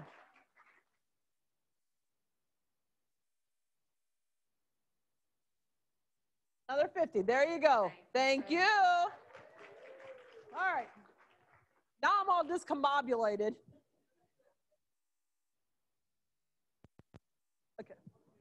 All right. Next up is another major sponsor. We have FBS Flex MLS. Joining via Zoom, Michael Werzer. Woo! Hello, everybody. Thank you for having us, and we really are grateful to sponsor this event. I hope you're all having a blast. I'm going to quick just display my screen for you. We provide the FlexMLS system, Spark, Flow Plan, FlexMLS IDX for customers in Daytona and other MLSs in the area. And we're super excited about a new product called Flow Plan, where you can get a floor plan of your listing in 5 minutes and with your phone. And as part of my little spiel here, I'm going to give away 10 free floor plans for Space Coast or Daytona users, where we've launched. We're sorry we haven't launched it in every market yet, but we have launched Flow Plan in Space Coast and Daytona. So I'm going to display on the screen here in just a few seconds the email address and the subject line. And so get your phones ready. First 10 people to email from one of those two MLSs will get a free floor plan. So here we go. Send your email to customersuccess@flowplan.io. Customersuccess@flowplan.io, and put in the subject Florida District 2. First 10 people to do that will get a free floor plan. This is a really cool product to really just 5 minutes walking around the house, and it magically creates a floor plan. Our goal is to get a floor plan on every listing in your market and really give consumers this amazing benefit of being able to quickly understand the flow of the property. So again, we're grateful for being able to be a sponsor for your event. I'm so excited to hear that it sounds like you have quite a few people in the room there, which is super cool. Really fun to see an in-person event, at least in part. So I hope you have a great rest of your day. Thank you again for being customers of ours. And I hope we get lots of excitement about the free floor plans. Have a great day. Thank you. Thank you. Okay, next up, Joanna Watkins, Florida Realtors General Counsel. I have a dream, fair housing and legal update with Florida Realtors. Let me just give you a little bit of bio. Joanna Watkins is a native of Pensacola, Florida. She is a graduate of Florida A&M University and Florida State University College of Law. Joanna began a career in law as an attorney for the Orange County Public Defender's Office, but discovered a love for the real estate industry after joining DBPR as a senior attorney. Over the next 16 years, she went on to serve as chief attorney and deputy director of the Division of Real Estate before an appointment by Governor Rick Scott to director for the agency for nearly 7 years. Joanna has worked for Florida Realtors first as senior counsel from 2005 to 2008 and recently as interim director for executive offices and associate general counsel. Presently, Joanna serves as vice president of law and policy and general counsel for Florida Realtors. That's a mouthful. Joanna, welcome. Hello, everyone. Good afternoon. Happy Friday. It is my pleasure, my honor to serve as your general counsel, and I am thankful that I have an opportunity today to talk to you about a subject that is on the forefront, obviously, of everyone's discussions of late, which is fair housing. It is definitely a part of the American dream for many. I'm going to share my screen here and give you an updated PowerPoint that I hope you will find very entertaining and informative. We are daring to dream this year. And again, fair housing really is about living that American dream, but fair housing can easily become a nightmare. It can become a nightmare if you are if you experience discrimination, but it can also become a nightmare for a practitioner, a housing provider, if you find yourself accused of a fair housing violation. And so I want to make sure that in this world of fair housing, where there are many layers and many players, that all of us here in the real estate industry understand these layers and players, so that you are insulated to the extent possible under the law from any type of fair housing lawsuit or complaint against you with the various agencies that are responsible, the many, many agencies that are responsible for enforcing fair housing. So let's talk about some of these layers and players. So we know fair housing as realtors, right? It is a part of our code of ethics. We understand Article 10 that prohibits discrimination based on a very extensive list of protected classes, a list that actually exceeded the law for many years. Color, race, religion, sex, handicap, familial status, national origin, sexual orientation, or gender identity. So within this industry, obviously, we celebrate and embrace fair housing. But sometimes folks wonder, you know, beyond the code of ethics, how does fair housing impact me as a real estate professional?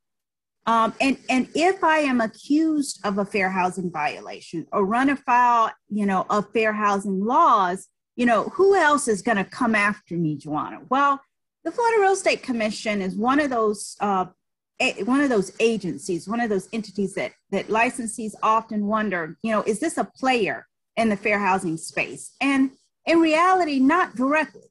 So the Florida Real Estate Commission is not the place where people typically are going to go when there's a fair housing violation. Now, it's not that FREC can't get involved, but usually if someone files a complaint with FREC, their role is to direct that complaint to the right player.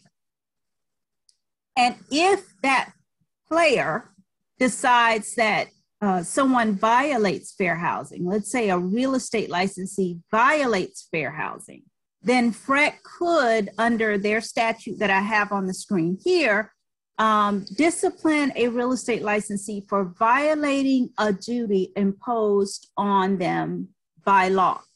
So let's say HUD said that a realtor or real estate licensee violated fair housing, and they sent that to the Real Estate Commission, or someone took that HUD finding and filed it with the Real Estate Commission.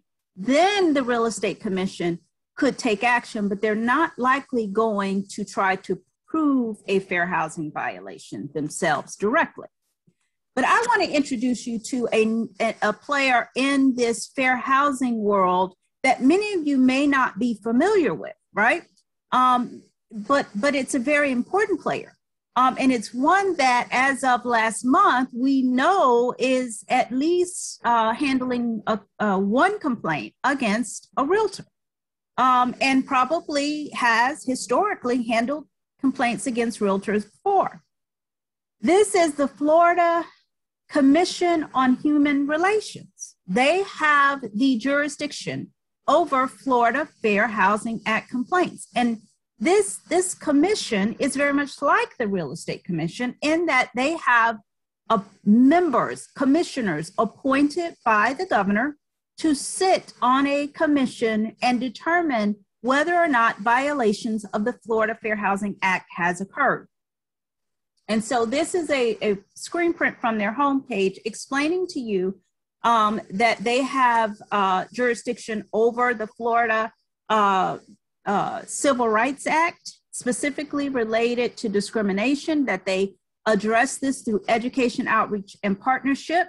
They've closed and investigated and closed more than 74,000 cases in their history and negotiated more than $13 million in settlements, including 1,500 settlements through mediation. Okay, so I wanted you to know that this is a player, and I want to dive into the work that they do a little bit more, because I think it's very important for you to see how it connects with what you do. So they have publicly available annual reports to tell you about their work. And 2017, 2018 is the last one that they have posted on their website.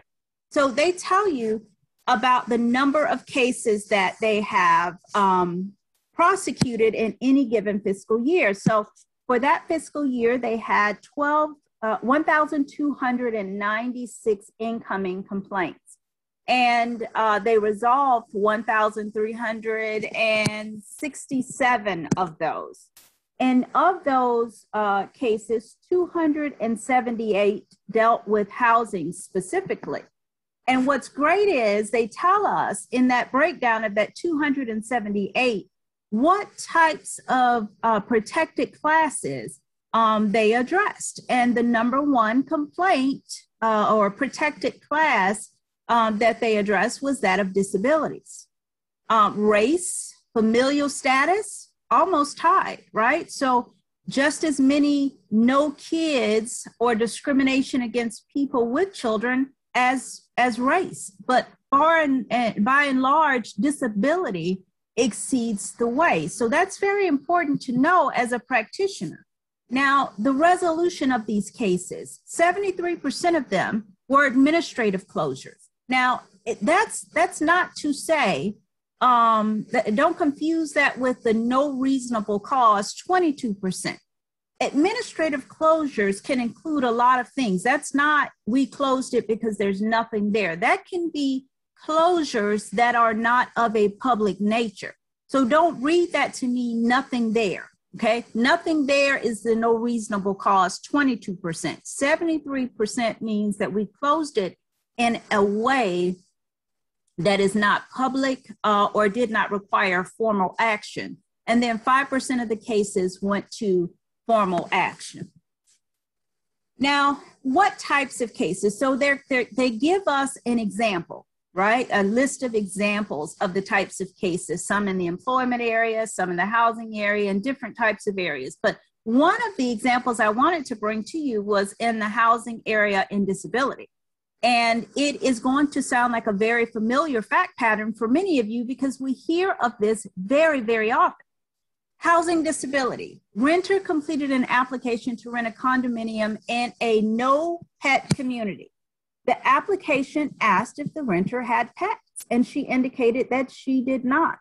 The condominium association approved the renter's application, and as the renter was preparing to move in, she requested an accommodation for an emotional support animal. You have all seen or heard this fact pattern before in your practice. The condominium association rescinded its approval based on the renter's untruthfulness in completing her application. So they didn't say, well, you have a pet, or you have a service animal or an emotional support animal. They said, well, you didn't tell us the truth when you moved in. We asked you if you had a pet and you said no.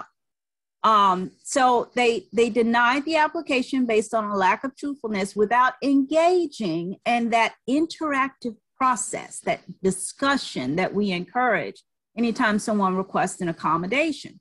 And so that person was found, that association was found to have violated that tenant's civil rights, and they were found in violation of the Florida Fair Housing Act. So that's kind of the importance of the Florida Commission on Human Relations. So many of you may not have heard of that player before, but they are definitely a player you want to know when it comes to fair housing. One last thing about this agency and why it's so important to know who they are and what they do. This is a notice that they posted on their website a few weeks ago. And this notice tells us that based on a Supreme Court case, the Bostic case, which some of you may have heard about recently, particularly after President Biden signed the executive order that he signed on discrimination in housing. So based on this Bostic case and that executive order, the Florida Commission on Human Relations has expanded its definition of sex under the Florida Fair Housing Act to now include gender identity and sexual orientation. So while gender identity and sexual orientation are not specifically listed as protected classes in Florida, the way they are in the Code of Ethics, they now have the protection of law under the Florida Fair Housing Act. So you may as well read it as though they are listed there, is what I'm saying. That's the simplified way of explaining what this notice means. In Florida, gender identity and sexual orientation are for all intents and purposes now considered protected class statuses. Okay. That's why it's important to know the players. You have to stay abreast of these things. Now, we all know this player, the Department of Housing and Urban Development, HUD. They oversee the Federal Fair Housing Act. We know this one. We got this one down pat. I've been talking about this one for a long time now. So you've heard me talk about this, right? The Civil Rights Act of 1968. These are the federal protected class statuses. Race, color, race, like in the Long Island, New York cases, right? Or the undercover investigation. Color, religion, national origin. It was subsequently amended in 1974 to add sex. We just talked about that one. And then in 1988 to talk about handicap and familial status. Remember, with the Florida Commission on Human Relations, familial status is a big one. So if it's one that you haven't looked at a while, let's dust that one off. Because in Florida, at least we know that there are a lot of cases filed related to familial status. That's why we're talking about this today, because we have to dust off some of those things we haven't looked at for a while. Additional protected class statuses under the NAR Code of Ethics. We talked about that. Another one we're going to kind of just touch on at the end, source of income. I'll tell you why that's important in a minute, even if you do not live in a county or often practice in a county that has source of income as a protection. If your license allows you to practice around the state, the entire state of Florida. So it's important to know, if you're going to take a listing in South Florida, that source of income is a protected class status in Miami-Dade County, right? So you have to stay abreast. Age, and sometimes in some localities, actual or perceived status as a victim of domestic violence or stalking. So we know this, right? We've talked about this. It's not just Long Island, New York, I won't rent to you, or in order to take you to even see a property, you got to meet some additional hurdles that I don't require of people who are not of a certain race, right? It's also denying or limiting services. We saw that with the allegations related to web accessibility recently. Your website, your listing information on your site is not as accessible to someone with a disability as it is to someone who is typically abled. And so that is, at least allegedly, a denial or limitation of service. That was the allegation there. Advertising a preference, limitation, or discrimination. We're going to talk about that a little bit today, because these that are highlighted, it's not that they're more important. I'm highlighting those because they are the source of ongoing current lawsuits here in Florida as we speak. So discrimination can be intentional, but it can also be through a theory that we know called disparate impact, where it is a facially neutral practice, like no criminal histories allowed or no felons allowed, that is neutral on its face, not intended to discriminate, but it does have a discriminatory consequence or impact on a protected class. So your intent doesn't matter then. If it has that impact, it is still at least potentially a violation of fair housing. And so we're going to spend a little time today talking about not the intentional stuff that we all get, but that unintentional stuff that can trip us up, even though we don't intend for it to, and turn that dream of fair housing into a nightmare for us. So I want you to know that here in Florida, right now, as we speak, just like in Long Island and New York, I doubt it's undercover and being videotaped because, you know, wiretapping laws are different for each state. So you can't just go around taping people in Florida. But testers are really, really active in Florida right now. And I'll show you proof of that, like in black and white, in just a minute. But testers are legitimate in the fair housing world. Many layers, many players. And one of the players you have to know about that exists, that are real, is the tester. And so you have to be prepared for them. You have to have a policy in your office that protects you against this and helps your agents understand how to deal with every single situation, because testers are real. You have to understand and believe that every time you encounter a customer, you are being tested. And I don't want to scare you, but that's the reality. That's what risk mitigation and risk management is about as a business owner, okay?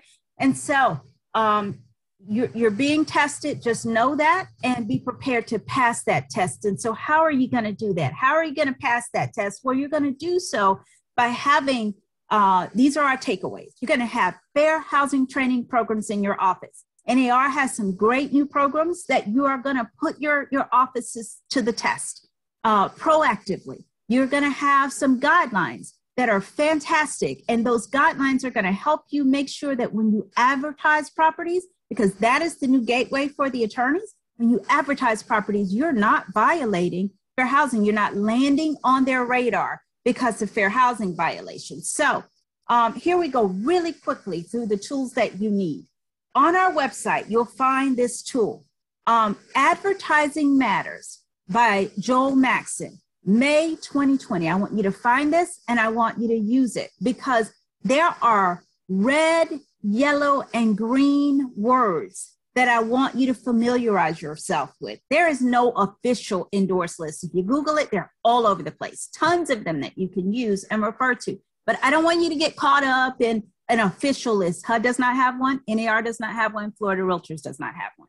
I can tell you they're all a little bit different and nuanced, but I at least want you to start thinking about the fact that there are some words you need to stay away from. Phrases, no Section 8, no criminal history, no felonies, adult only, within walking distance to, near a church, or terms like executive that might suggest that you're speaking to a particular audience. You can accomplish great advertising without using those. And so we're going to teach you how. The first one I want us to focus on is this no criminal history. Folks, they are killing us with these lawsuits. And so we got to stop giving it to them.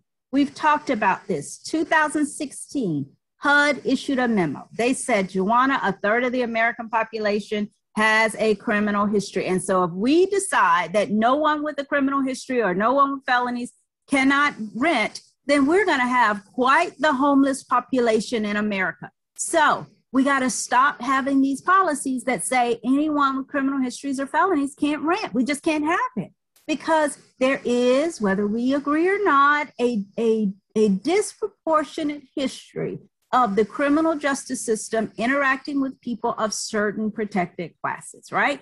And so because of that, when we say no one with this type of history can rent, we're also inadvertently saying no one of these protected classes can rent. And I know this is not a social justice statement. This is just the reality of what HUD said in 2016, long before any of the recent social justice statements.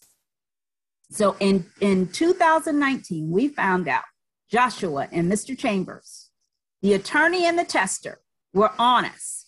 And I panicked. 5 months, over a 5-month period, over 30 lawsuits were filed in 2019. And this is the literal slide I presented to you all in 2019. And I issued a member alert and I recorded a video that's still on our website today. And I said, y'all, we cannot give them this 5 months, 30 lawsuits. That's crazy. And then here's my slide from summer of 2020, the exact slide. I said, during the pandemic, y'all, Joshua and Mr. Chambers have filed 50 lawsuits over, a 3-month period of time, 50 lawsuits.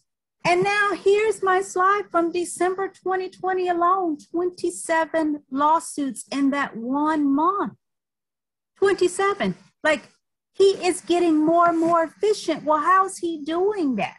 Because we're giving it to him in the advertisement. It takes him 5 minutes to go onto a popular realtor search engine and find the cases. I went on, I put in Florida. I put in the search engine. All I did was Florida and the keyword felony. And I got these doozies. No felony conviction, No felony convictions do not apply if you have dogs. We'll come back to that in the service animal world in just a minute. Or violent felonies within the last 7 years. Deal breakers if you are felonies. And I love this one. No arrest. Are you kidding me? Doesn't matter if you've been arrested. It matters if you've been convicted, entered a plea, been sentenced, found guilty by a jury, not whether you've been arrested. And so why is this a problem? Because not all felonies are created equal. You got to stop advertising a preference or limitation. Every applicant is unique, and you have to look at it on a case-by-case basis. And I know you're saying, but we don't want these people not in my backyard, Joanna. But you've got to understand not all felonies are created equal. Because really, are you saying in that advertisement that when Martha Stewart reads it, she can't apply? That's what you're saying. And that's what HUD's trying to help you understand, that people that even within the realtor world that we recognize as successful people who've made tremendous impacts in the real estate world, which is why Mark Wahlberg was invited to speak by NAR and why Weldon Long was invited to speak by Florida Realtors, because these people have made incredible impact to the housing industry, to the business industry, why people love Martha Stewart. These convicted felons read your ads and they are automatically told they can't live in your rental. And so this is what NAR is saying. This is what the 2016 memo is saying. Just let everyone apply and look at their application, okay? I mentioned testers, so I'm gonna go quickly because we're running out of time, but I want you to know this is a new player. This is the Florida Fair Housing Alliance, an organization that is found. This is their website, black and white. Their job is to hold for accountability to fair housing through investigatory testing to uncover discrimination in housing. We are on notice. They are in this space. He says on his About Us page, being incarcerated for a decade, I expected many obstacles when I came out, but the reality that I could not get approved for housing. That's his focus. That's his focus. We are on notice. How do we know this? Because this is a lawsuit, a snippet from a page against a member. He has filed this lawsuit against one of our realtor members. They provided this to us as a warning. And this is the ad that got the member on his radar. All the member said in the ad was no criminal background. That's what landed him on the radar.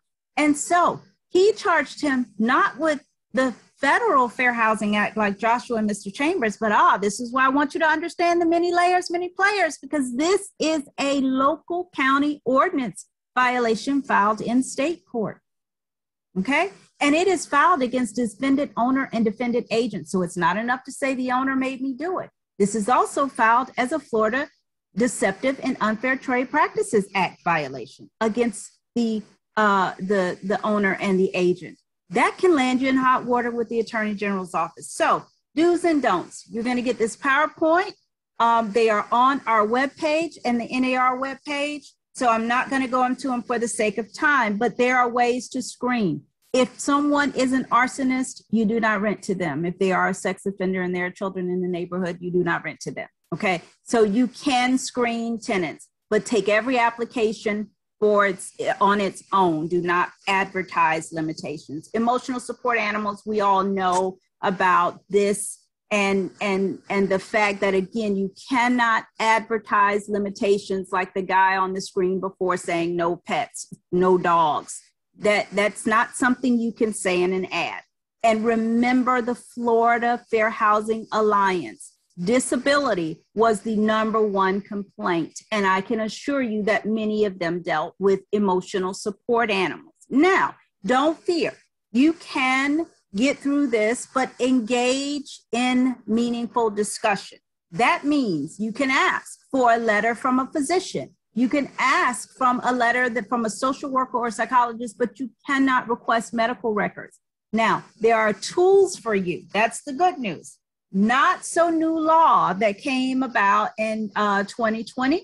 This article is on our webpage. I want you to take a look at it. We also recorded a video for you to help you understand this new law and what you can and can't ask for. So you should be encouraged there.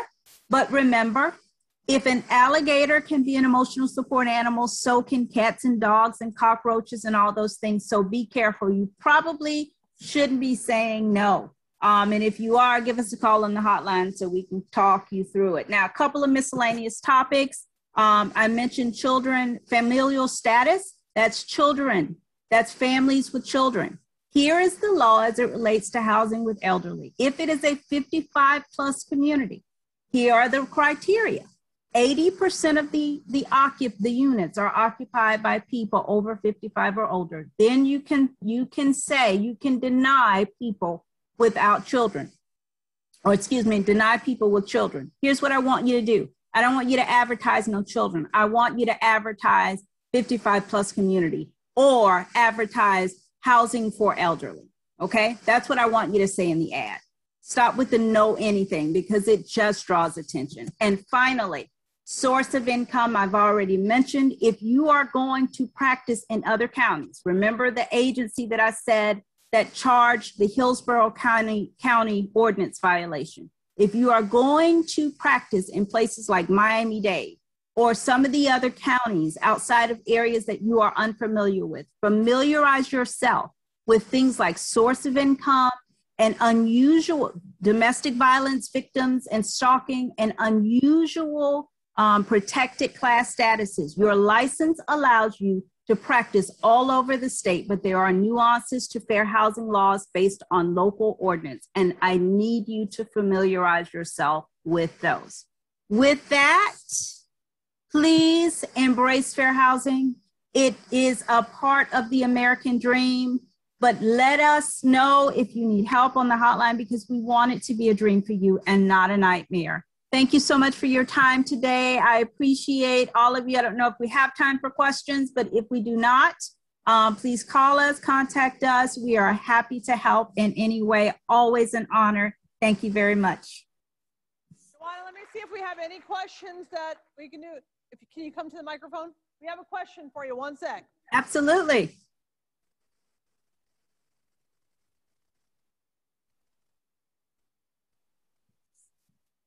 Hello. There we go. Hi, I'm Julie with ITG Property Management.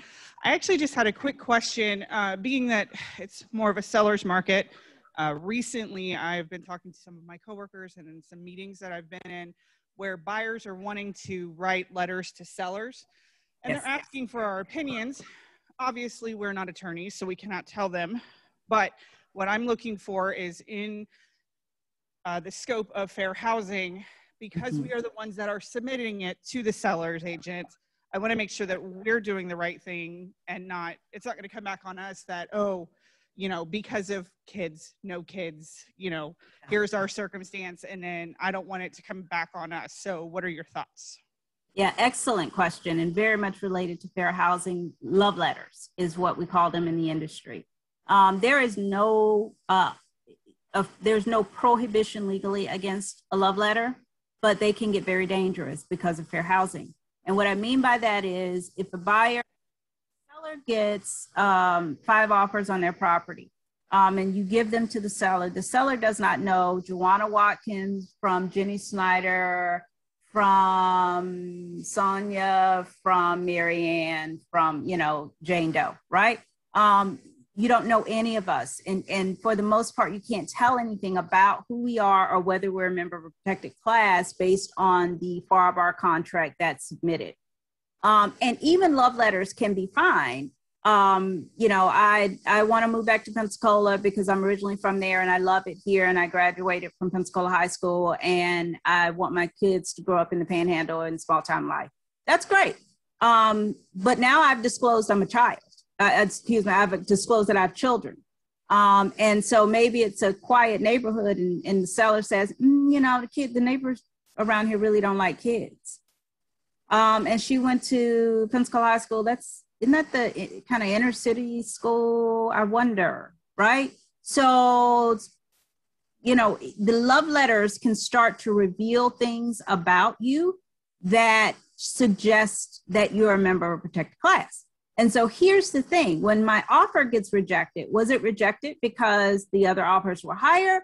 Or was it rejected because now they know that I have children? And that's the liability, right? It's not that it's it's illegal to give a love letter. It's that you are now exposed, the seller is now exposed to allegations of fair housing that you otherwise would not be exposed to had that not been the case. But remember, you have licensed law obligations to convey all offers and that's otherwise directed in writing by the seller. And if you're the buyer's agent, you have obligations to convey all offers. So you need to think about, as an office, how you're going to handle this, whether you're the listing agent or the buyer's agent. And you need to have a uniform approach to what you're going to do with these. Either you're going to just convey them and not deal with them. You're going to say, we're not going to take them. Some folks don't allow them at all.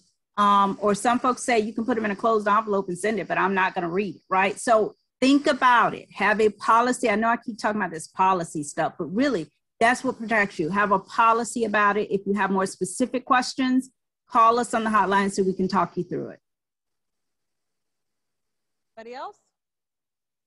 Come to the microphone, please.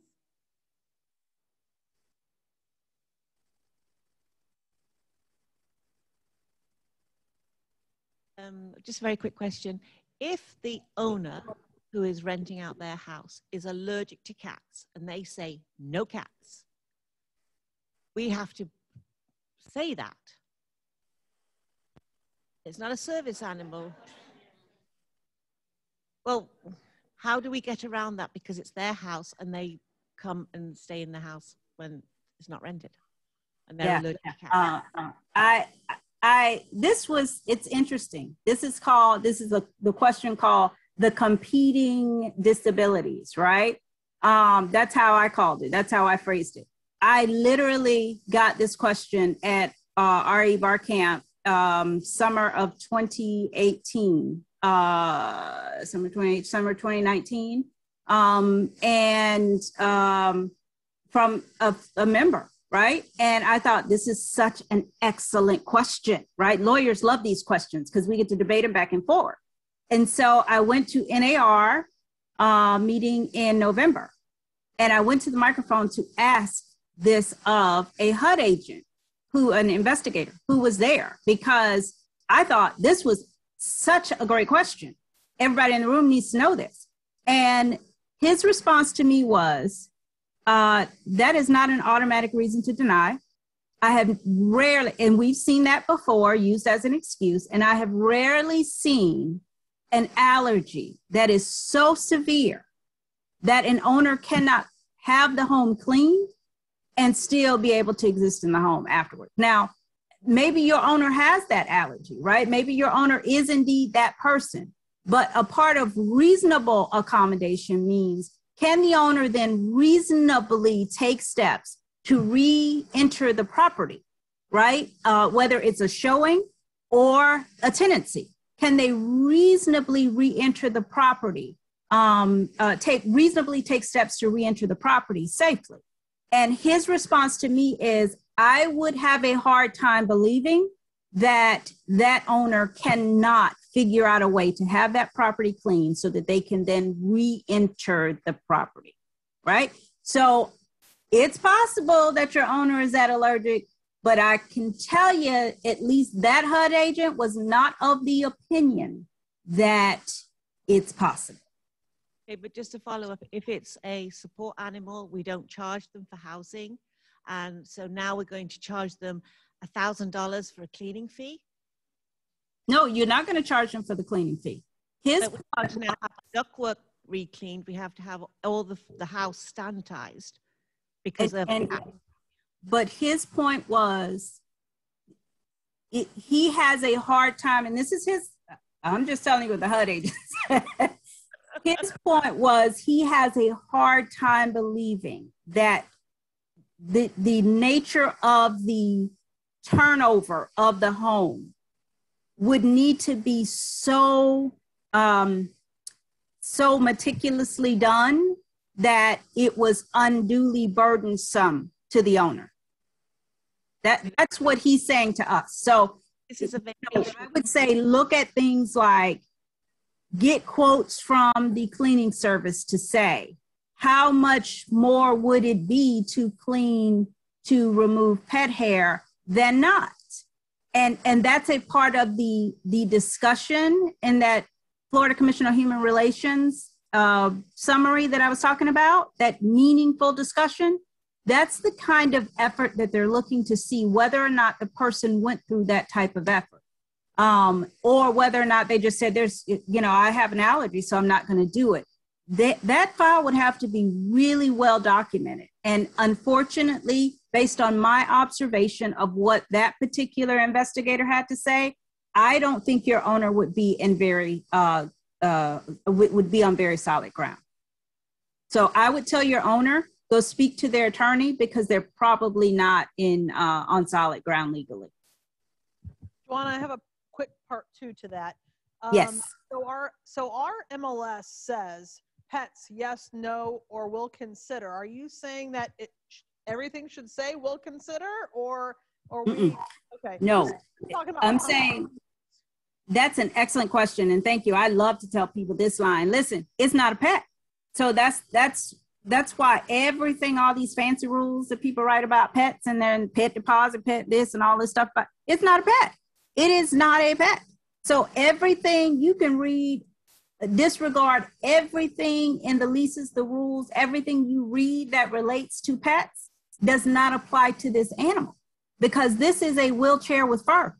It is not a pet, and so you read that lease, those rules, those regulations, as though you're reading them for a wheelchair or a cane or some other aid that a disabled person would use, a hearing aid, or, you don't read it like you would a pet. And as long as you read all of those rules with that in mind, like you're reading it for a wheelchair, then you'll be fine. The minute you start to associate that service animal, emotional support animal, with a pet regulation, that's when the train goes off the tracks. Okay, I think we got it now. Thank you for being here. We appreciate you. Bye, guys. All right, guys, we're going to take a quick 10-minute break, and this is what you're going to do. You're going to go to the bathroom if you have to go to the bathroom. You're going to finish up your little cards at your trade tables, because this is it for that, and a $500 prize is up for grabs at the end of the day. So make sure those are filled out with your name put in there. The people online, you got 10 minutes to do whatever you need to do. You are also going to be entered into a second $500 drawing. So be back at 1:40 for our fabulous speaker.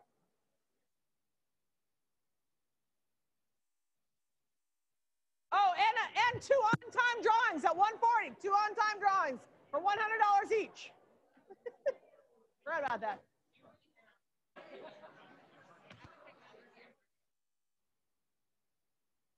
I'm coming. Hey, I just want to say hello. Thank you for coming. Thank you for being part of our leadership academy. I'm Melissa.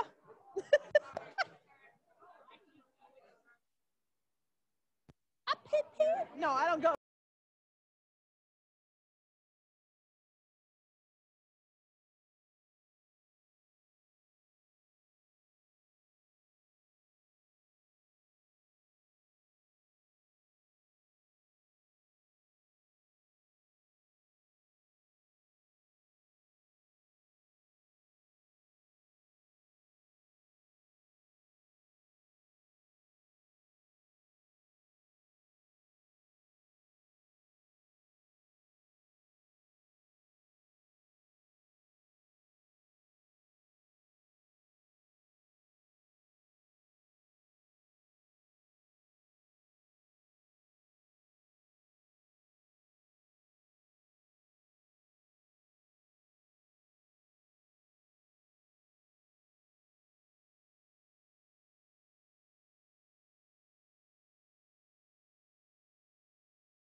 Likewise.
I gotta find my microphone. All right, if you're not in your seat, you can't win. And I'm running 4 minutes behind. Hello? Am I unmuted? Because, okay. Can you hear me? Hello. Have a Hello. seat or you can't win. Please and thank you. Hey, peanut gallery. Shh. Well, come up here and you can pick. Come on, Al. Okay, we got two. We got to have two $100 gift certificates to give away. I know, what's up with it? Where's Patrice Cano? Are you sitting? Oh! I couldn't find you. She said I was going to pill her name. Al did it. It wasn't me. You want to do another one? All right, last one for right now. New Smyrna Beach. Gina Stager. Are you online, Gina? Ooh, that was loud. I went from not hearing me to loud. Is she on? 3, 2, 1, out.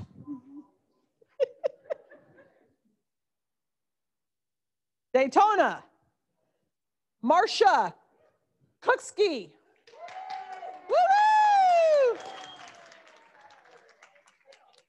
We still have more to go. The big ones are coming up, Al, the big ones. You gotta run, you gotta run. Come on, we gotta get going. Congratulations. Okay. I got so many things going on here. Okay. We have the last sponsor, major sponsor, which is HomeSnap, and they have a quick video for you guys, and then we have our keynote speaker. So stay tuned, don't go anywhere. Give us a few minutes, and here we go. Good day, Realtors. Welcome to District 2's Education Conference and Trade Show.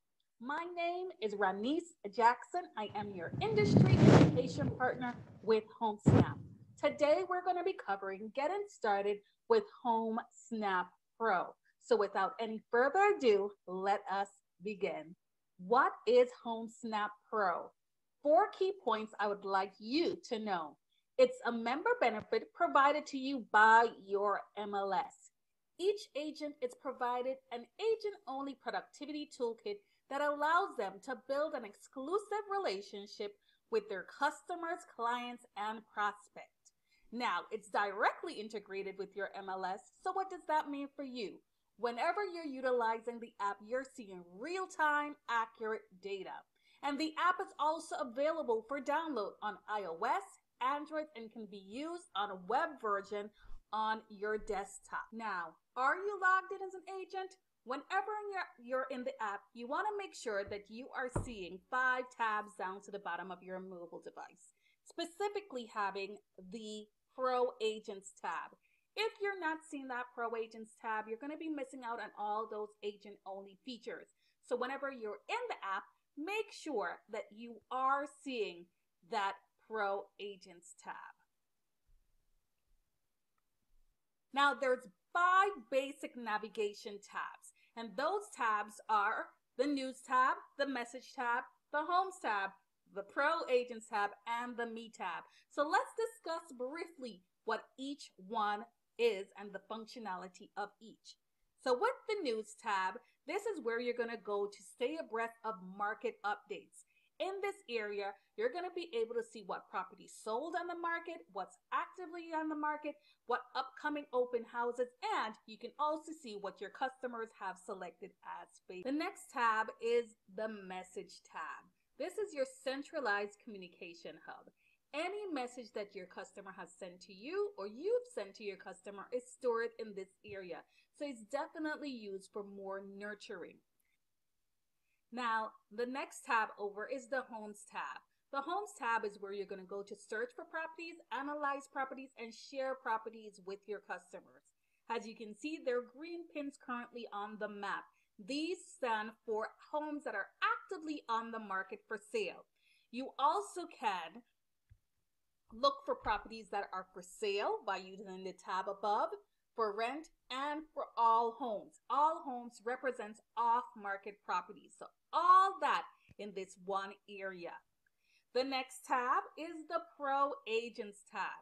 The Pro Agents tab is the resource, your agent-only features tab. This is where you can go and manage your business. You can update your relationships with your customers through managing clients. You can utilize tools and resources to further advertise if you choose to do so, or you can review your dashboard if you have one of our premium products. Now, the last tab is the Me tab. The Me tab is your shortcut tab. In this area of the app, you can definitely manage your view as an agent. This is where you'll put in your profile picture, change your wallpaper, and see your favorites and save searches, all in this area. Now, here you also have the invite option, and you want to make sure that you're inviting your customers to the app.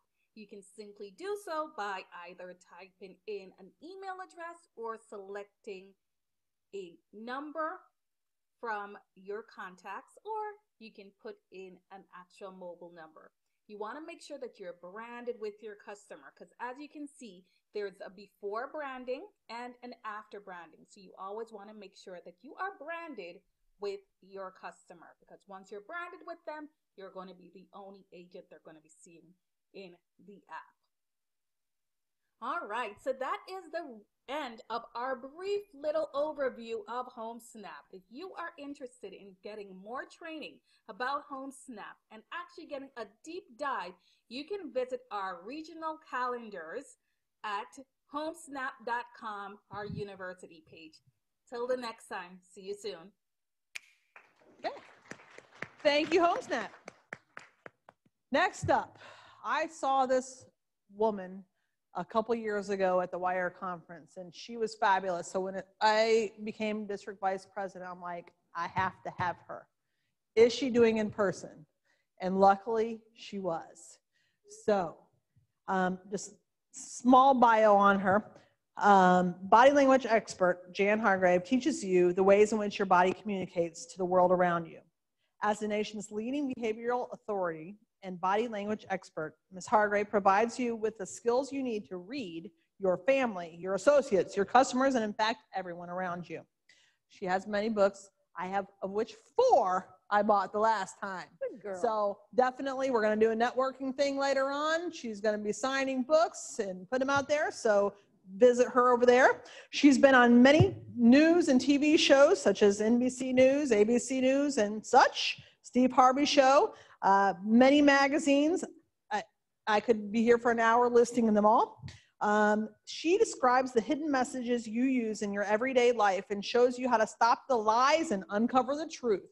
Girls and boys, this will hold true to your boyfriends and girlfriends. True. So let's welcome her to the stage. You did a good job on that, girl.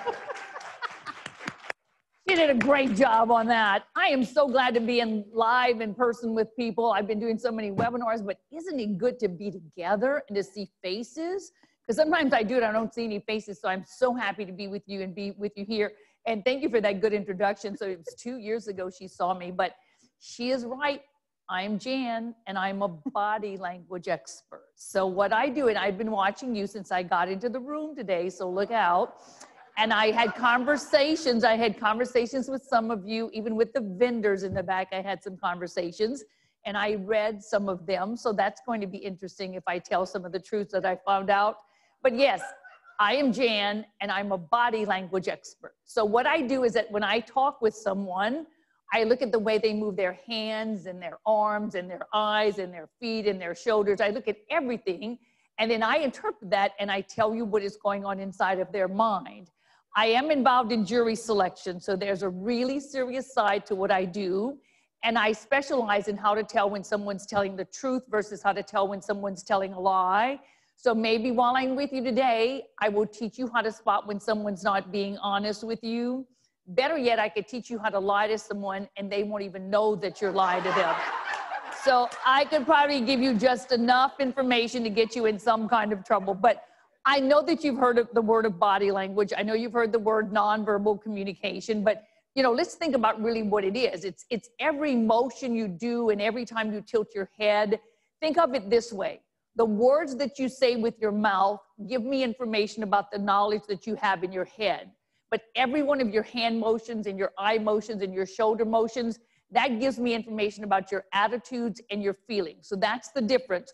The The words that you say give me information about your knowledge, but every hand motion, every time you blink an eye, every time you move your head or move a foot, it gives me indicators of what's going on in your feelings and what's going on in your attitudes. And I want to give you some numbers so that everything I teach you today sits really well with you. Our research says that 55% of a person's communication is nonverbal, 55%. So that is why when you see someone, you say, do I like them, or do I trust them, or do I want to have a conversation with them? That is 55% of our communication. 38% of a person's communication simply comes from voice inflection. Just when a person's voice goes up or down, that keeps people interested into your conversation. And then research says that only 7% of a person's actual face-to-face communication does come from the words that they say. I know you've heard the old saying, actions speak louder than words.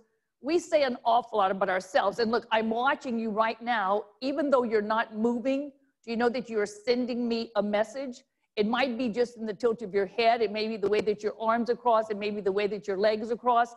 Everything you do with your body ends up telling me about something that you're feeling or some of the attitudes that you have. I'm going to get you into this really gently, okay? Many days I sit in the courtroom and I look at people and they do this. You know, they'll walk in, they'll sit on the witness stand, and then they say, I promise to tell the truth, the whole truth, and nothing but the truth. Well, I have gotten to where I watch the way they lift their hand and I can tell you if they're going to tell us the truth or not. So just as an experiment on this Friday afternoon, just pretend that you're in the courtroom. Show me what you would do. So let's say you're on the witness stand and you're putting your right hand up and you're getting ready to say, I promise to tell the truth. Now, you are not sitting like you're sitting right now on the witness stand. Show me what would happen to your body. I mean, you'd get uptight. When you get kind of uptight, now put your hand up. And the key thing is this, just freeze your hand. Because I'll tell you a few things that I see. Some of you may not like sitting by some of the people you're sitting by when I tell you this. And some of you may not like hearing some of the things you hear, but you must keep your hand frozen so that you can understand how you were feeling when I asked you to get out of your comfort zone. In the courtroom, we look for 5 things. Some of you are exactly the way that I am. Notice my fingers are wide apart and my hand is rigid. I'll tell you what that says about your personality. Some of you have your hand up and your fingers are all tight together, so I'm going to tell you what that says about you. Some of you, I notice, bend your fingers forward a little bit, so I'll tell you what that even says about you. I see several people with 2 fingers together and 2 fingers apart. I am worried about you. And some people even lean the hand backwards. So now you have to keep your hand just the way you originally lifted it so I can tell you what each one says. This is the very first, but look how rigid my hand is, and then look how wide apart my fingers are. When someone is in the courtroom and their hand is this way, this indicates that they are terrified and they will tell us the whole truth.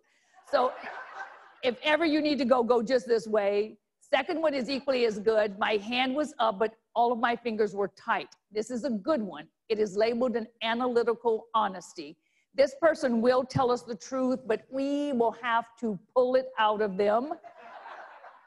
In the third one, my fingers were bent forward. Do you know that anytime someone bends the fingers forward in the courtroom, it tells us that this person will probably try to lie to us. So you may want to check on your neighbors right now.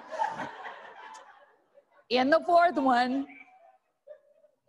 one, I had 2 fingers together and 2 fingers apart. But think about what you already learned. When fingers are wide apart, that is a readily type of honesty if the hand is straight. When fingers are really tight together, that's an analytical honesty. So then this person gives us all kinds of information, all kinds of answers.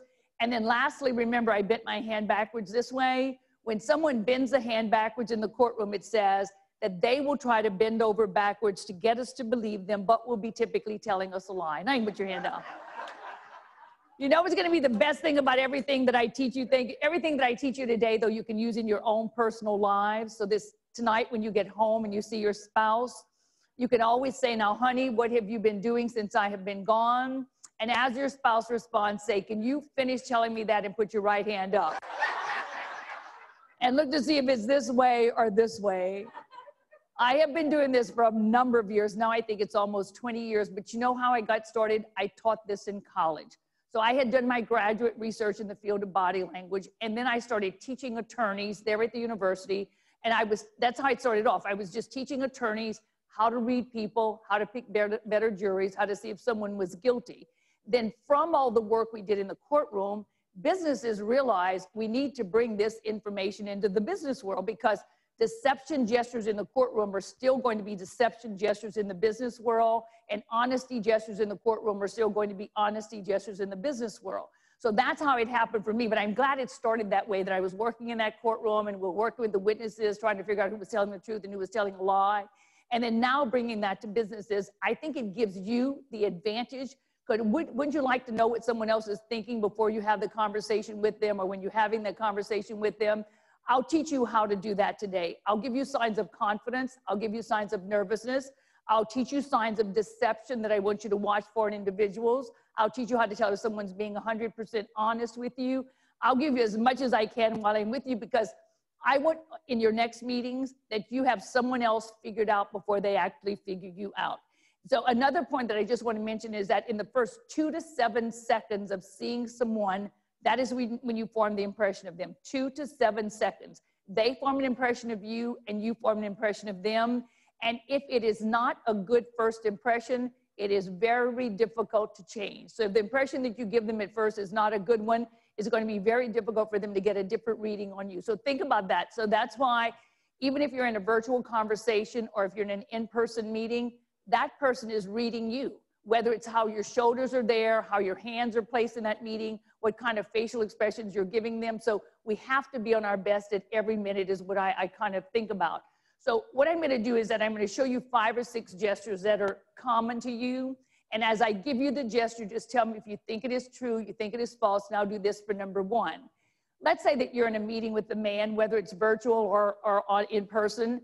And as you're talking with him, let's say he takes his right hand, and let's say that he starts doing this. He just slowly rubs the bottom of his chin this way. So for question number 1, I simply want to say, when a man does this, this is a gesture that says that he is seriously contemplating what is being said. Do you think that that would be true? Do you think that that would be false? What do you think? So some true, some false. Won't give the answers just yet. I'll give you 5 questions on your exam. Let me give you a really easy one for number 2. 2 is really easy. You will all get this one correct. It goes this way. Men who constantly jingle the change in their pockets. When a man will constantly jingle the change in his pockets, it is a gesture that says that he is quite concerned about his financial situation. Do you think that that one would be true? Do you think that that would be false? What do you think? True, false? Okay, we'll keep it in. Let me try this for number 3. And 3 is a bit frightening, but I want to see how you think and feel about it. It goes this way. People who tend to use their left hand a lot tend to lie a lot. Would you think that that one would be true? Would you think that that would be false? What do you think? False. Now listen to the way that I said it, because I did not say people who are left-handed. Simply said people who tend to use the left hand a lot tend to lie a lot. So just kind of think about how would you answer it now? That I'm just saying people who use the left hand a lot, not someone left-handed, tend to lie a lot. I'm going to keep that one in because I think that you may need that one. Let me try this for number 4. And 4 is just meant to be fun, goes this way. If you're watching a man and a woman in a casual conversation, and while the man and woman are speaking, the man would begin to pull up his socks. So for question number 4, I just want to ask this. When a man begins to pull up his socks during a casual conversation with a lady, it usually says that he would like to ask that lady out on a date. Do you think that that one's true? Do you think that that one's false? What do you think? So we have some true, some false. I'm going to keep that one in. You may need that. It's a Friday night in Florida. You may need that gesture. Let me show you number 5. Here comes number 5. And I think once you see number 5 and I explain it, then the concept of people reading, because that's what you're doing and that's why I'm here to help you.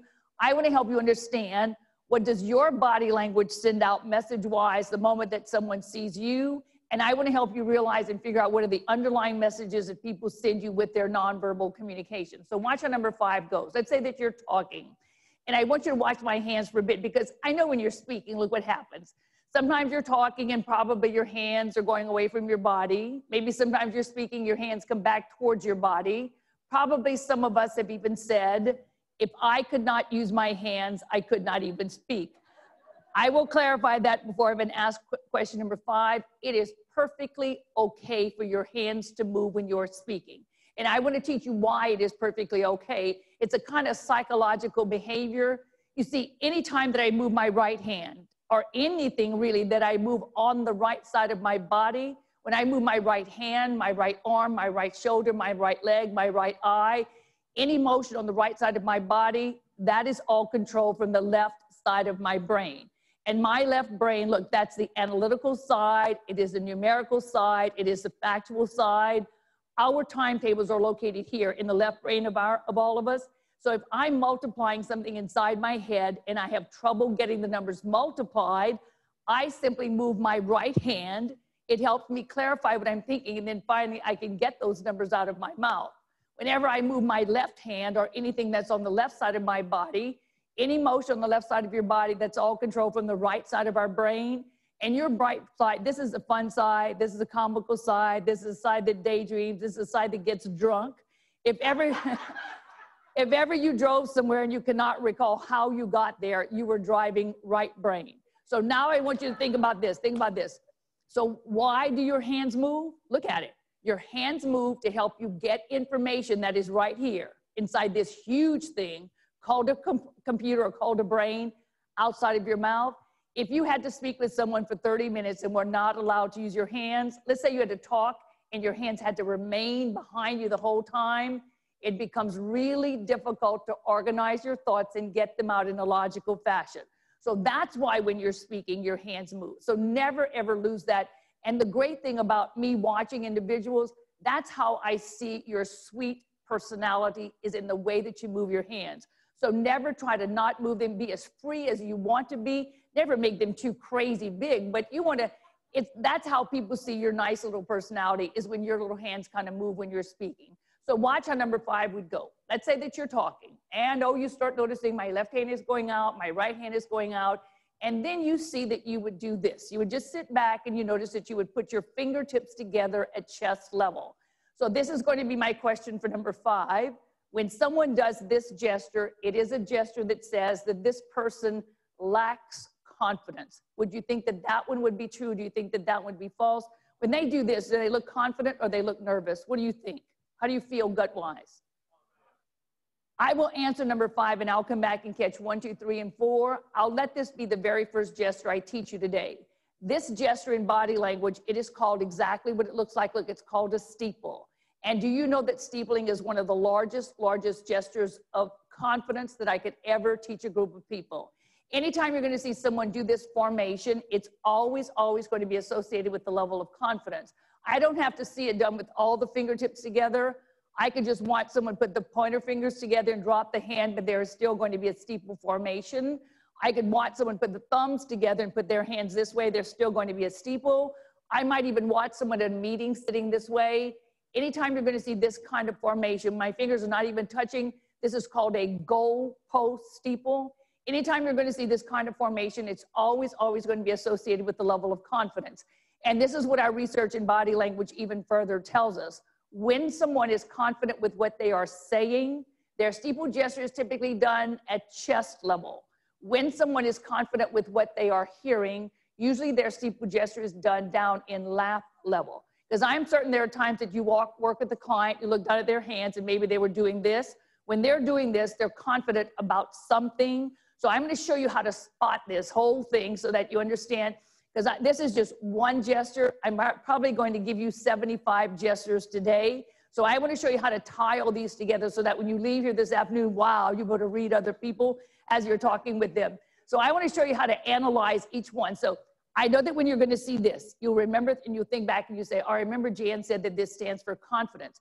But when you're first starting to study body language, it's kind of difficult to figure out, is that person confident with what I am saying, or are they confident with what they are thinking? So let me show you how it's done. So I'm going to ask Melissa, right? Let's say that we're talking, and Melissa, just do a little steeple, maybe in your lap or something right here. So let's say that she and I are speaking. I look down at her hands and I see that she is steepling. So in my mind, I'm thinking, wow, there's a steeple. I guess she feels okay with what I'm saying. The wisest thing you need to notice, though, when you're trying to get the definition of a gesture, is that you have to try to quickly recall and think about what types of gestures preceded that one. So let me explain that in common terms so that this is not difficult for you. Think of how we form a sentence. A sentence is word after word after word. Am I correct? Just let me see some body language. Just go, yeah, Jan, you got that right. So look, when you see a gesture, it doesn't just come there. Some motions came before it, of course, and some motions are going to come after it. So I'm noticing that Melissa does this, and I'm thinking in my mind, what did she do? What did she do before she did this? And I recall that she gave me several positive gestures prior to steepling. Maybe the whole time that we were speaking, she gave me good eye contact. That's a given in body language. Maybe her body started to lean forward, so that means she's pretty interested in what I'm saying. And then maybe she sat back and would have done a steeple gesture. In these three gestures together, it would let me know that she feels highly confident with what I'm saying and probably will go along with what I've just proposed. Now watch the opposite of that. We're still talking, and later on in the conversation, I notice that she does another steeple. And now I'm thinking, okay, what did she do before she did that steeple? Because what we were speaking about was not that comfortable. And this time I recall she gave me several negative gestures prior to steepling. Maybe as we kept talking, I noticed that she did this and she kept glancing at her watch. That is kind of negative, correct? Because they're telling you they're finished with you. Maybe after I noticed she did this, then I saw that she did this. She crossed her arms and I could no longer see her hands. The most negative and the most offensive of all arm crossing is when hands and fingers are not showing. I'll show you the right way to cross arms in a minute, but I just want to finish this example. So with Melissa, she has looked at her watch. She has severely crossed her arms, and then she happened to sit back and would have done a steeple gesture. In this series of three, it would let me know that she feels highly confident in telling me no and will not go along with what I've just proposed. So as I teach this across the world, this is what you'd think about it. It's almost as though you learn another language. You know, we speak English, we speak Spanish, we speak French, we speak German. Think of all the languages we might have in here. Why not learn this thing called body language? And what I'm going to give you today, I'm going to give you American body language. I live in Houston. I still teach at the University of Houston. Of course, we teach classes in every different culture's body language, because every nationality, you know this, has certain motions they like and they don't like. I'm going to give you some basic American body language, because I think predominantly right now, a lot of our training partners are American. But if you have another person of another nationality, it would be wise if you studied some of the appropriate body language to use with that person. So now that you got this little background, I'm going to just give you a little bit of information about how I got into this, because people always say, how did you become a body language expert, Jan? It's kind of funny. And then I'm going to just give you all the gestures of honesty and dishonesty. And when I see people look at me, I know in their minds they're probably thinking, I would hate to be married to that woman. I would hate to be married to myself, because I am sure that I drive my husband crazy. Because if he just moves a finger, I'm like, okay, Cecil, I know what's going on. He always says, Jan, don't use your stuff on me. Or it is very difficult to watch television with me. And so I work for ABC News and NBC News and CBS and for Fox. And predominantly they use me to do the politicians' body language. Because I'm certain that you watch the politicians debate, you watch them come on television, and maybe you say to yourself, I hear what they are saying, but what is their body language really saying? So that's what my job is to take every time they move a hand, an arm, an eye, or shoulder. But I think that attorneys, and I think that a lot of our politicians are really schooled in nonverbal. Some use it to the extreme though. You know how you can always spot a person who is trying to pull the wool over your eyes with their information with body language? You will spot them because the gesture will not appear where it should. For example, they may say an entire sentence and then they'll think, oh, I forgot to do the steeple gesture. So when the gesture does not come where it should come, it is not a gesture that is genuine to them. And so then whenever I teach you a gesture, you can't just do it and say, oh, they're going to think I'm confident. It has to be kind of a smooth motion. You can't just say, oh, I'm going to do this right now. And it cannot look like you're praying. It has to be kind of relaxed. It's going to come to you. And so in your office, at your home, practice it a few times before you use it. But you'll be in a meeting, even this, when I'm crossing my fingers here, all of these are gestures that are steeple gestures in some form or fashion, and they all mean some kind of confidence. So the way that I got into it, I was sitting in a graduate psychology class at the University of Louisiana, and I had a professor, and he was kind of into body language. And so every few days he'd walk in and he would look at someone and say, oh, well, I know what you're thinking. A few days later, he'd come back and he'd look, oh, well, I know what you're thinking today. He kept doing that to us. And then one day he looked at me and he said, Jan, I know what you are thinking. And I thought, how can that old fool know what I'm thinking? Because it always wasn't too pretty. So he told us about body language. And I said, you mean I can tell the way from the way a person moves his hands and arms and eyes and shoulders, you know, what's going on in his mind. He said, oh, yeah. He said, if you know this stuff, you can do that. And I was dating someone at the time. So I said to my college professor, I said, so when this man tells me he loves me, I can figure out if he's telling the truth. And he said, oh, yeah, you can do it. I said, I need to learn this stuff.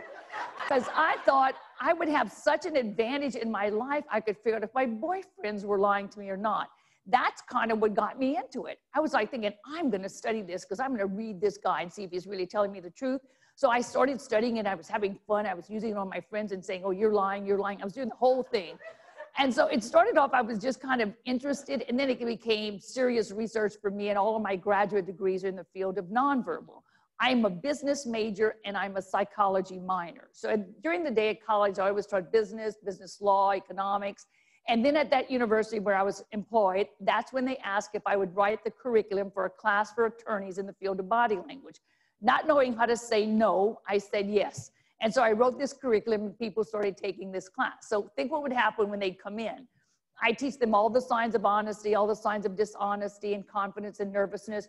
I also do handwriting analysis. It is a huge part of your body language. And we can pick an entire jury just from someone's handwriting. That's how much your handwriting tells me about you.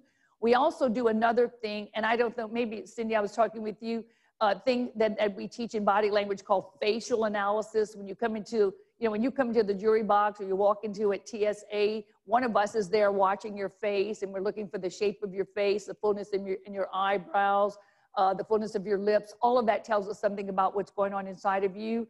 And I also do doodle analysis. So do not doodle while you're listening to me. I'll see if someone needs therapy after class, but I would teach this all semester. And then at the last class meeting every semester, I thought, what kind of final exam should I instill for these children, or they weren't children, for these adults, to see if they had learned? And there was an old to tell the truth show. If you remember the old to tell the truth, and now there's a new to tell the truth, I thought I would just have a to tell the truth show in my classroom as my final exam. So on the last night of class every semester, I would bring 3 new individuals into my classroom. But out of the 3, 2 had to always be imposters, and 1 was always of a true profession. The very first semester that I taught it, on that last night, I brought out a nun. I had gone to a Catholic school. We had lots of nuns then in Louisiana. I had a friend who was a nun. So I simply said to her, can you come to my class on this certain night? But I said, you cannot wear your nun's habit, just wear a regular suit. Then I had to find myself 2 other ladies who looked a little bit nunly also. And so as each lady came in, I would simply say, who are you? The first one would say, well, I am Sister Mary Teresa. Second would say, no, no, no, I am Sister Mary Teresa. Third would say, I am the real Sister Mary Teresa. Then my class could ask them questions. How many beads are there in a rosary? Does a priest really drink the wine?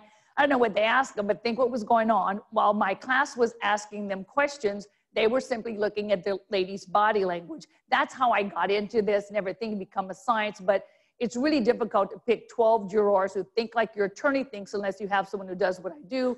And what I do is that I consult in the courtroom most of the time. So now you understand me. Let me take my hands, let me work my way down the body and give you some gestures that you can use. The very first thing I teach and talk about is insides of palms. In body language, insides of palms always represent some kind of acceptance that you're feeling for another. If I went to hug you, you would see both of the insides of my palms. I noticed that when people shake hands, some people give you their hand this way, the palm is lifted upward.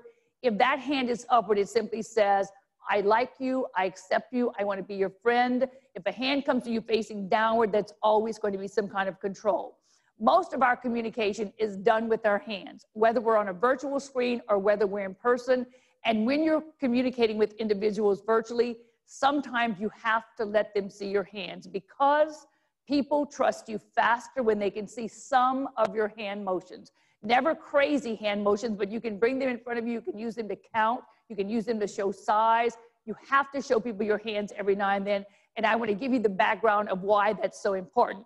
Without you even thinking about it, when you talk with an individual, in the back of your mind subconsciously, you're kind of being aware of where their hands are. Because think of hands. I mean, hands were nice to us. They gave us birth. They held us when we were sick. We probably married someone, we held their hand. But hands can also harm you. Hands can kill you. So that's why when you're seeing someone and talking with them, you don't even think about it. But if you feel that you see their hands, you feel safe. That's why police officers say, show me your hands. It is the same way with individuals when we're negotiating with someone, even though you don't even realize it because you've never thought about that.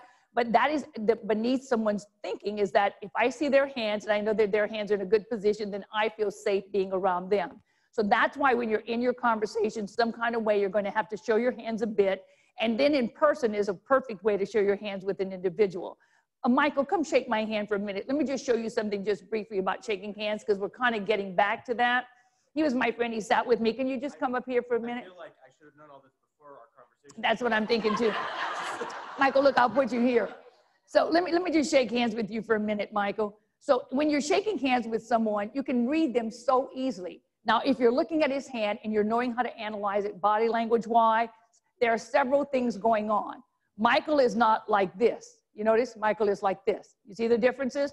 So people come to you this way, people come to you this way, people come to you this way. Some people try to pull you in. Some people try to just hold you here. All of that gives you an indication of what kind of friendship they want to have with you. So people who reach you this way and their hand is facing downward, that's always a sign of control. So they're almost indicating to you, whatever we decide, I'm going to have the final say-so. A hand that goes upward is always more submissiveness. So this would be me saying, whatever you decide, I'm perfectly okay with that. But when I teach job interviewing skills, I always tell people, and be aware of this for your own self, if someone ever comes to you and their hand is completely facing downward and you want an equal chance in that conversation, it's okay to do this. They won't even know what just happened, but you will say to them non-verbally that I want to feel equal with you and have the conversation with you. But I want you to start noticing, because we're going back to shaking hands now, how someone shakes your hand, because they will come to you this way, because they feel they want to control you the way that he is this way. Now, he was a little bit like this, so he has a little bit of a control issue, but that's okay. That's perfectly okay. Let me show you something too. Now that we can start touching people just a little bit more, let me just show you this. Sometimes you have people do this and you say, why are they doing this to me? It's okay. It's called anchoring in body language, and I will explain why it's done and how it should be done properly. The only acceptable area that we can touch another in a business setting is somewhere between the wrist and the elbow. You can always feel free to touch here. If I would touch him on his shoulder, he may think I'm invading his space. But if you're touching here, it's called anchoring. It does give a message that says, I am fully present in this conversation. What happens really is that it just stops you for a second. You give the person good eye contact, and you validate that person as an individual. Because so many times, don't people shake your hand and then they kind of dismiss you? If you're holding on to them here, they will never quietly dismiss you. You'll be the first one to let go whenever someone's going to let go. And the correct way to shake someone's hand is that you are completely squaring your shoulders to that person. So I relate it like this. It has to be that my belly is my belly button is looking exactly at your belly button. See my belly button now? I see yours too. Yeah. Because then that gives the object that I'm looking at you directly in your face. So I just want to give you that little piece of information. Another part that's kind of interesting is the correct number of pumps in a handshake is 3. And I know better. I'm like, I'll pump 10 times. Let's do a 3 pump. Let's just try it. And I'd say, hey, Michael, it's Jan. We go, yeah. Yeah, he sees about a 5 pumper. It's okay. Give him a hand, please. Thank you, darling, for that. It doesn't matter how many times you pump. I just want to tell you what it is. So now let's talk about hands. And let's think, what are some motions that you can do on your virtual conversations? What are some motions you can do in person when you're talking with someone? You're definitely going to want to do when you're talking. You're probably going to do something of this sort. You're probably sometimes, let me just show you this gesture that's working. See, I'm just pretending that I'm holding on to an imaginary basketball, and I'm just talking with you, and I have it with me in my hands. And then maybe I'm going to pass the ball on to you. That is just a nonverbal gesture that says, I have this information here and I will gladly hand it on to you. We also use our hands when we are evaluating. Remember, this was question number 1. And I said, if a guy does this while he's listening to you, this is a gesture that says that he's seriously contemplating what is going on. That is true. Anytime the hand touches the chin, it has to do with evaluation. Predominantly, this is evaluation. Ladies evaluate by putting a finger upwards and tilt a head to the side. This is boredom. This is evaluation. But usually rubbing of the chin is going to be something that has to do with someone thinking about what's going on. It is a very good gesture when you notice this. And it usually is a gesture that says, I'm listening to you, but I don't know how sure I am about what you're saying. So if you're going to notice someone do this with the hands, it is a very good gesture to do. If you're going to use your hands on virtual screens, as I said, you don't want to gesture in front of you because it makes your hand look too big. You probably want to gesture somewhere right here. You can talk about numbers by number 1, number 2, number 3. You can show size with your hands, but you're going to have to show individuals your hands because of, think of the old philosophy that I told you, they will trust you a lot faster. When your hands are this way, a 45-degree angle, this is a gesture that says, I trust you. Do you trust me? You don't want to be like this because you are pleading when you're like this. You probably want to talk in your hands as something of this form. And 2, remember, the smoother your gestures are, the smoother you will look to other individuals and unrattled. Because think about a teacher who's having an unruly classroom and she's all scattered with her hand motion. When your hand motions are wild and erratic, that's how you appear to other individuals. And we incorporate and always say that your hand motions are your punctuation marks for your sentences. That's why you can never talk to someone just this way. You don't seem very active. You don't seem involved in it, but you want to talk in some form of fashion that they see you. And it's best when you're talking that your hands are facing upward rather than your hands are facing downward. So then from hands, let me just talk about arms for a minute. And in body language, arms are called frames for your sentences. If these are punctuation marks, then these are frames in itself. And there is a difference in someone who is sitting with you and their arms are this way and someone sitting with you and their arms are this way. It has always been known when the arms are tightly clasped and you cannot see hands, this is really defensive, it's negative, it's as though the person is thinking to themselves, I don't care what you're saying because I am putting this shield between you and I because I don't want your thoughts to penetrate me. It's a negative gesture when you cannot see hands. And there's a difference in someone who's sitting there and they're cold and someone who's sitting there and they're angry with what you're saying. The only acceptable arm crossing that we allow in college negotiation classes is when hands and fingers are visible. This one is okay. This is called a resting position or a coach's position, because I never want to tell you not to cross your arms. Don't you love crossing your arms? And even if it's just one hand showing, it is okay. Because when you're like this, you're thinking about something, as opposed to this that says, I'm very angry with what you're saying. So I know that you're going to cross your arms when you're in meetings, but if you're going to cross and you still want your client to think that you're interested, you're going to have to show your hand just a little bit because it's more comfortable looking, and of course it's more reassuring to the other individual. Another gesture you might notice is when people do this. This is a big gesture of confidence, but it is way too strong to be doing in a meeting. It is equivalent to someone sitting with his feet up on the desk. When someone does this to you in a meeting, it's as though they're thinking to themselves, I feel that I am better than you. And so in our classes on body language, I teach something called mirroring and matching. Let me just explain what mirroring and matching is. When you see positive gestures from your client, maybe their hands are this way, it's always good to mirror positive gestures. You never, ever want to mirror this. You never want to mirror a negative gesture. You never want to mirror this. But to get someone to stop doing this when they're talking with you, the best way to do it and to stop someone from doing this when your client is doing this is to give them something in their hands. Put something in their hands, because if you're sitting like this and I want to get you to uncross, I'm going to give something to you, a cup of coffee, a document, anything, because I want you to open up, because it is said in body language that the more open the person's upper body is, the more receptive their mind is to taking in information. So now you know the differences in the closed arms and the open arms. And 2, just a word of caution, you look a lot more confident when you are not crossing your arms, because think what happens when I cross my arms. Look, I'm crossing my arms here. Sometimes we get into meetings, we cross our arms, we cross our legs. See how little we stay? When you stay in this ball, that's when you look your weakest, and that's when someone says, I can get my way with this person. As much as you can, kind of spread your arms out as you're talking, even make yourself look bigger than you look. I'm sure you've watched Oprah interview people. She's never like this. She's like this. She has an arm on a chair and she's talking with you this way.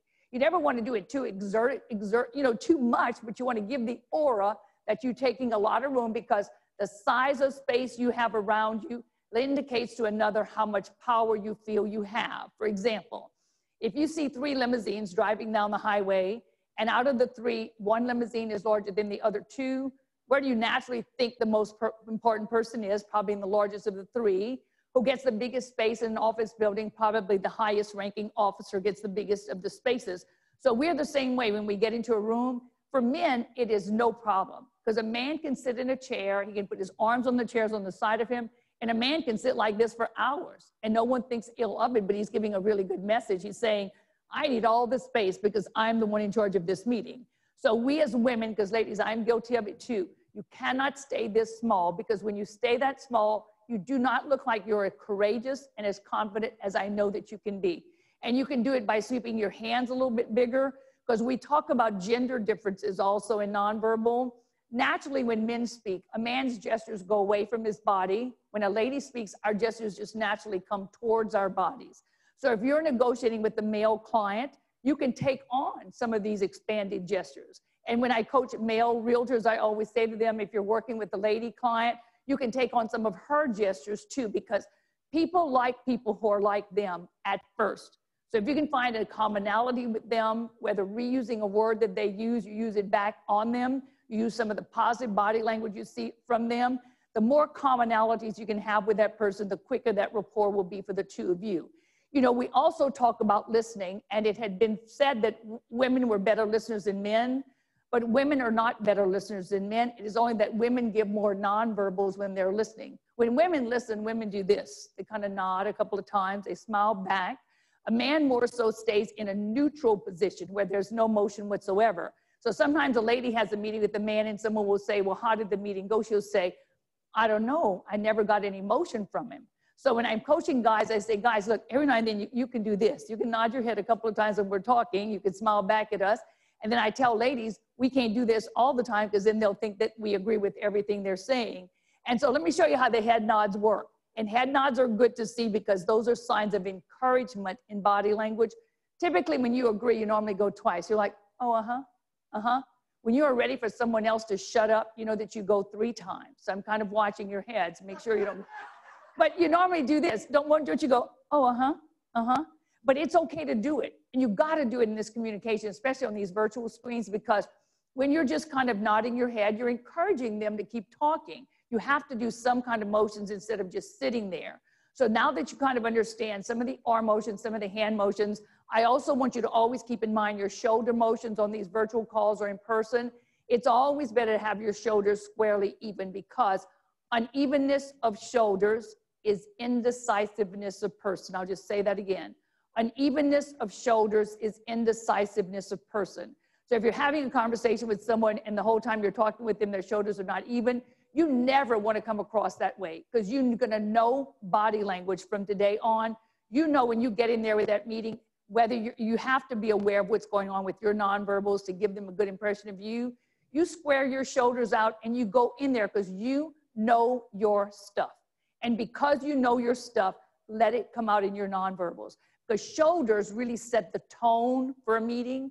Let's say you have a luncheon meeting with a client and they're in a restaurant and they get there before you and they're sitting there like this. That's letting you know right then they're not that anxious about having a meeting with you. You never want to come in and let them see you like this. You want to be as alert and aware.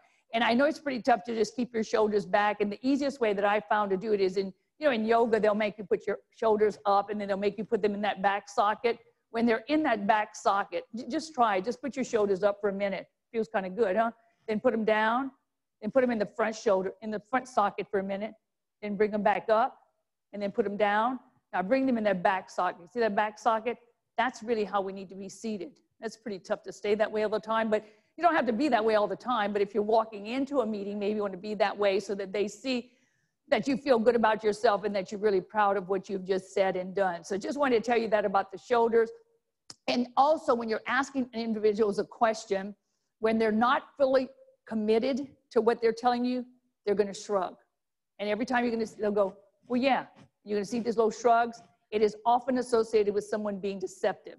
So when you're asking your client a question, do you like this house? And they'll say, yeah, and their shoulders are going to go up a bit.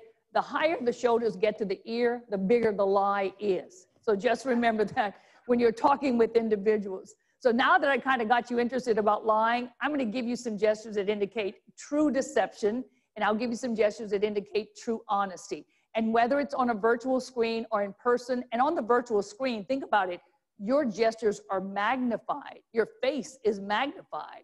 So if you have a gesture that is just out of line, they're going to catch it before you even catch it. Always be aware that they're looking at every part of you and they're looking at these magnified gestures that you do. So we've been involved for years in how to spot when someone is telling us the truth and someone's telling us a lie. That's what I specialize in, and I think that's what scares my husband so much. And that's probably why he stays with me. I don't know, he can't leave me now because I know too many secrets about him. You know, I can even tell from his voice. I can tell when he's on the phone with me. I think some of you ladies could also tell if your husband's lying to you, even when they're on the phone. But now I'll teach you how to tell in person whether they're being truthful or non-truthful. So when I teach this, I tell you 3 things that I want you to note it, and then I'll give you delve deeply in each 3. I'm going to teach you how to look at someone's eyes to see if they're being deceptive or honest. I'm going to teach you how to listen to someone's voice to see if they're being deceptive or honest. And then I'll show you how to watch someone's hands to show you some gestures that are deceptive gestures and some gestures that are honesty gestures. So we're going to take eyes first because we've always been told by our moms, you look at me when I'm talking with you. That still works to this day. Eyes are the windows of the soul. We know that. As realtors, you're all trained in that we have to give people genuine, good eye contact. It is said in the research that when you're in a live talking with someone, about 60 to 70% of the time during that conversation, your eyes need to be meeting their eyes. That's how much, 60 to 70% of the time that you're talking with someone, your eyes need to meet their eyes. And it's okay for your eyes to move when you're talking. Think why your little eyes move. Your eyes move when you're speaking because they are searching your big brain for your next sentence. If you need a sentence that's located here, your eyes will go and catch it, and then you can speak it. If you need a sentence located here, your eyes will go and catch it, and then you can speak it. You can never stare at someone the whole time you're talking with them. They will think that you are crazy. But you have to give people, you really have to give people good eye contact. And I know as realtors, look, I know you. I know what you do, and I know how well you do it. And I know that you are people, or else you would probably not be in this business. So I know that you have to look at people as a sign of respect, as a sign of courtesy when they're talking with you. So I want to give you 5 eye behaviors that we note when we see these in the courtroom that someone's getting ready to tell us a lie. These are the 5 things we look for and things we don't trust. We never trust a person's story. Of course, if their eyes wouldn't meet ours, you would not either. We have a difficult time trusting someone's story if their eyes excessively blink while they're telling us their story. We also have a difficult time trusting someone's story if their eyes remain closed for longer than necessary while they're talking with us. Ever had someone talk with you and their eyes are closed the whole time? You're like, what is going on with that person?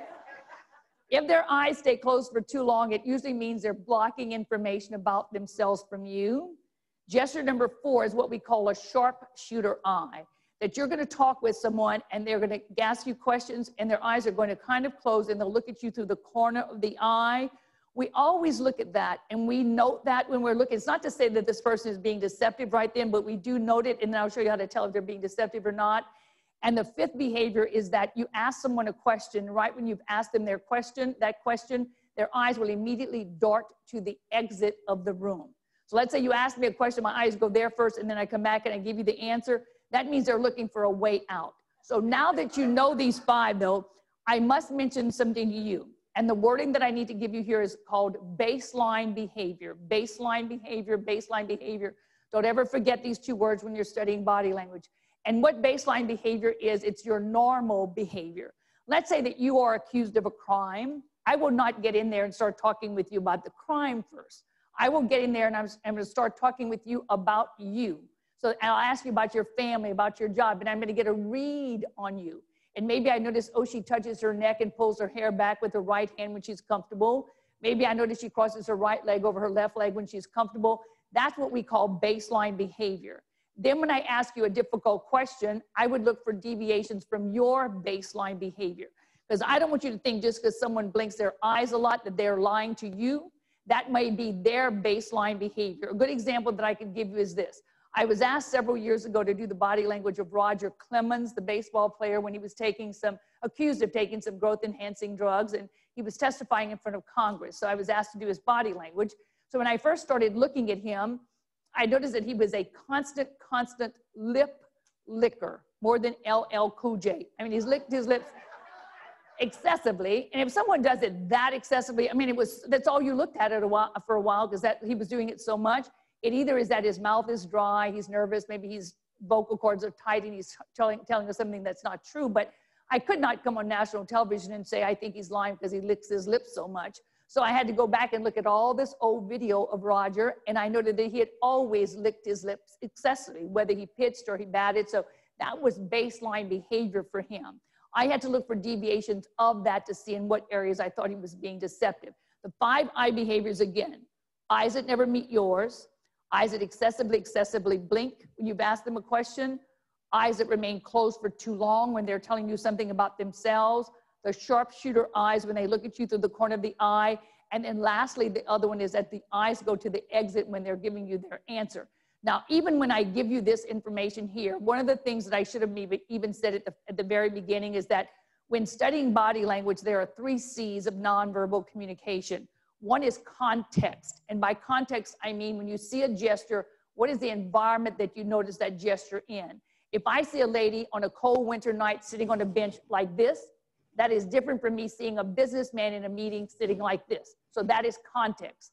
The second word is congruence, the second C. And the word congruence in the field of body language means, does their wording and their body language match? If I'm saying to you, I love you, but my head goes into a no, I think you would believe the motion before you would believe the words that I'm saying. So we have context, we have congruence, does it match? And then thirdly, the word is clusters. And by clusters, what I mean is this. If I teach you that one gesture of body language is that they will close their eyes for too long, you cannot say that someone's lying because that's what they do. You're going to have to look for a cluster of at least 3 negative gestures, lying gestures, before you indicate that that person is being deceptive. You got it? So you cannot just say they're licking their lips so they're lying. You cannot just say it on one. It has to at least be 3 of the gestures. So that's why when you're watching individuals and you're watching their body language, you're watching them on TV, make sure you note this. And if you note one of the gestures of deception, like I just gave you when you asked a client a question, you come back to that issue and come back to that issue and see what's really, really bothering them. Because if they're doing that gesture, it doesn't mean right away that they're lying. But let's say you come back, you ask it to them again, and you get another dishonesty gesture, then you're pretty certain that they're probably trying to pull the wool over your eyes. So now that you know some things about eyes, I want to talk about voices, and then I'm going to show you the hand motions that deceivers use. And people do certain things with their hands every time they lie. So that's going to be interesting for you tonight. You can watch TV a whole different way. And people do certain things with their hands every time they tell the truth.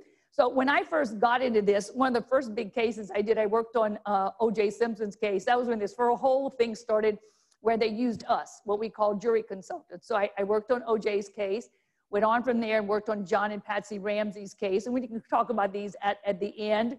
Then from there, worked on Scott Peterson's case too, which was quite something to see in his body language, but their body language tell you everything.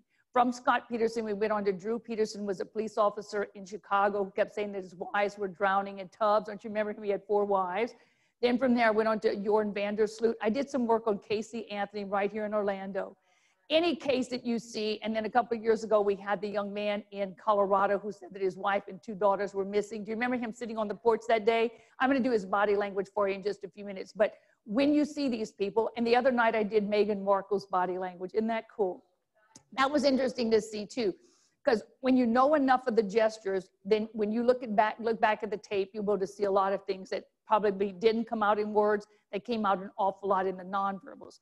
So now that you know the eyes, which you're going to be aware of, I want to tell you about the voices. There's only 2 things you must remember about voices of someone who's being deceptive and someone's being honest.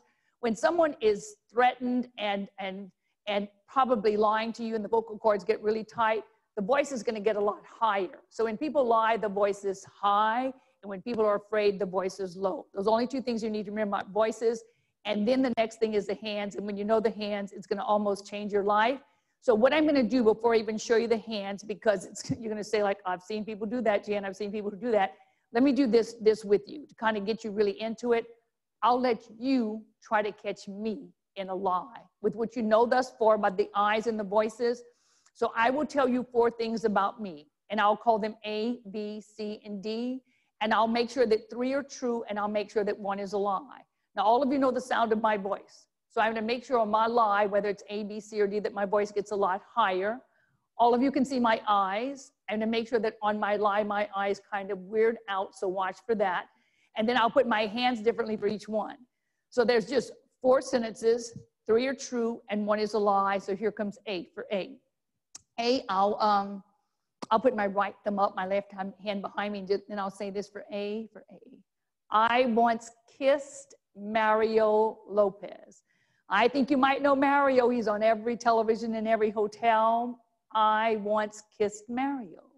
For B, I'm going to do this. I'm taking my hands behind me, and look, I'll put them here, but I'll turn on so you can see my face because I know you can see my facial expressions. So for B, I'll say this. My college grade point average for my master's degree was a 3.8. For C, I'm just going to do this, take my hands in front of me and simply say this. I was once selected crawfish queen in Southwest Louisiana. And then for D, I'm going to take my hands here and put them downward and just say this. I wrote an article on Tiger Woods' body language for Golf Magazine. Will not tell you just yet which one is a lie, but I can feel the intensity of your eyes upon me now. Now you're kind of scaring me. You're looking at me so hard. Something gave that lie away, and I never want you to be lied to again, ever, ever. So I'm going to teach you how you should have spotted. Something really threw it off and should have given you the indicator there. But even with just a show of hands right now, let's just see who would have gotten it correct. I won't tell you just yet, but show me your hand if you think it was A, kissing Mario. So I see some little hands, and that's a good one, y'all. That's a good one. So I'm on TV, in fact, this morning. Okay, show me your hand if you think it's B, college grade point average, because numbers are easy to lie about. What about C, crawfish queen? Well, we have a couple of people there didn't think I was a queen. That's okay. And then what about D, writing the article on Tiger? Perfect. So look, we have someone fooled on each one, and some of you have no earthly idea. Look at your little faces like, Jan, I don't know. Just tell me, Jan. Look at your little faces. So now let's go into hands. Let's go into hands. And you'll have a handout on this that I'll go over with you at the end so you can have it to take home. This is what we have found from years and years of studying body language is this. When someone is very insecure with what they're telling you and probably lying to you, they do. They have a huge tendency to gesture with their left hand, their left index finger, and as they tell you their lie, they quickly and nervously start touching something on the left side of their face. I'll show you what the liar touches in a second, but I want to clarify one big fact. It is never that our left-handed friends lie more than our right-handed friends. And y'all help me with this. The only reason left hand is used for deception is because the left hand is controlled by what? Right side. Look, when you make up a story, it's coming from this part of your brain. When you tell a lie, it's coming from this part of your brain. So because it's coming from this part of your brain, and this part of your brain controls the motion on this side of your body, when you're saying something that's not true, you will more than likely gesture with this hand. And there are three gestures that typically that liars do. Gesture number one is this. Someone's getting ready to tell you something and they know that part of their story is not true. The first thing they're going to do, they're going to sit there, they'll probably cross their arms this way and they'll talk, kind of swing their hand a bit. Then when they get to tell you the lie, they'll take their left index finger and they begin to rub up and down the left side of their nose. A liar usually does this. He goes up twice, he looks down, and then he comes underneath the nose twice. Usually goes up twice and then out twice. Ever had someone say to you, yeah, you look real good? And you believe them? They were lying to you? This is a huge dishonesty gesture. I'm a teacher, so I never want to teach you something and not validate it for you. I'm going to do it in slow motion, and you're going to tell me exactly what happened. So I took my left hand, I brought it here, and then I did this twice. I went up, up, and then I did this. So when I'm doing this, two things are happening right now. I am covering my what? Mouth, and I'm shoving up on my nose. A liar brings a hand here to try to distract you from the words coming out of their mouth. So they'll try to distract you with fingernails they wear, with rings people wear, distract us, even watches. If you're in a conversation and someone has a pretty ring and they keep doing this, after a while you're not paying attention. You're thinking, wow, that's a good looking ring. So we tend to bring something here to distract from another what is coming out of the mouth. And the reason that a liar tends to want to push on the nose, this is a physiological thing. Every time you tell a lie, you get a tingling sensation in your nose, and because of it, you end up touching it. I know that you will never touch your nose again with your left hand. If the left side of your nose itches, you need to come around and just kind of rub it here. So that's why you see them do this, and think about where this comes from. When you were a kid and you said something you should not have said, you know you did this. You went, I shouldn't have said that. You know, you do this. So now as an adult, you're more sophisticated and you're like, oops, I just lied to someone. And also the touching of the nose goes back to the Pinocchio effect. Because don't you see sometimes you have a politician in trouble, then a few years later they're on the cover of Time magazine and the nose is extended out here. So now that you know all the three things that go, why it's the nose, why they touch here, because you get this tingling sensation in there. Your nose kind of fills up with blood vessels when you're uncomfortable in lying. And because of that, you feel like you need to rub it. So as you're talking with individuals, and I talked to a couple of you today who I saw did touch your nose. I'll tell you later who it was. But I just saw that a couple of times. But it is a huge gesture of dishonesty. And I don't know if you saw when Bill Clinton testified, it really, that's how he started. He did this once every 4 minutes. The key that you're going to have to think of, you cannot touch your face a lot when you're talking with an individual. You cannot, because it's going to make you look uncomfortable. I don't care what you want to do. You cannot fool with that hair. You just cannot touch your face, because the touching of the face is what we call a displacement gesture.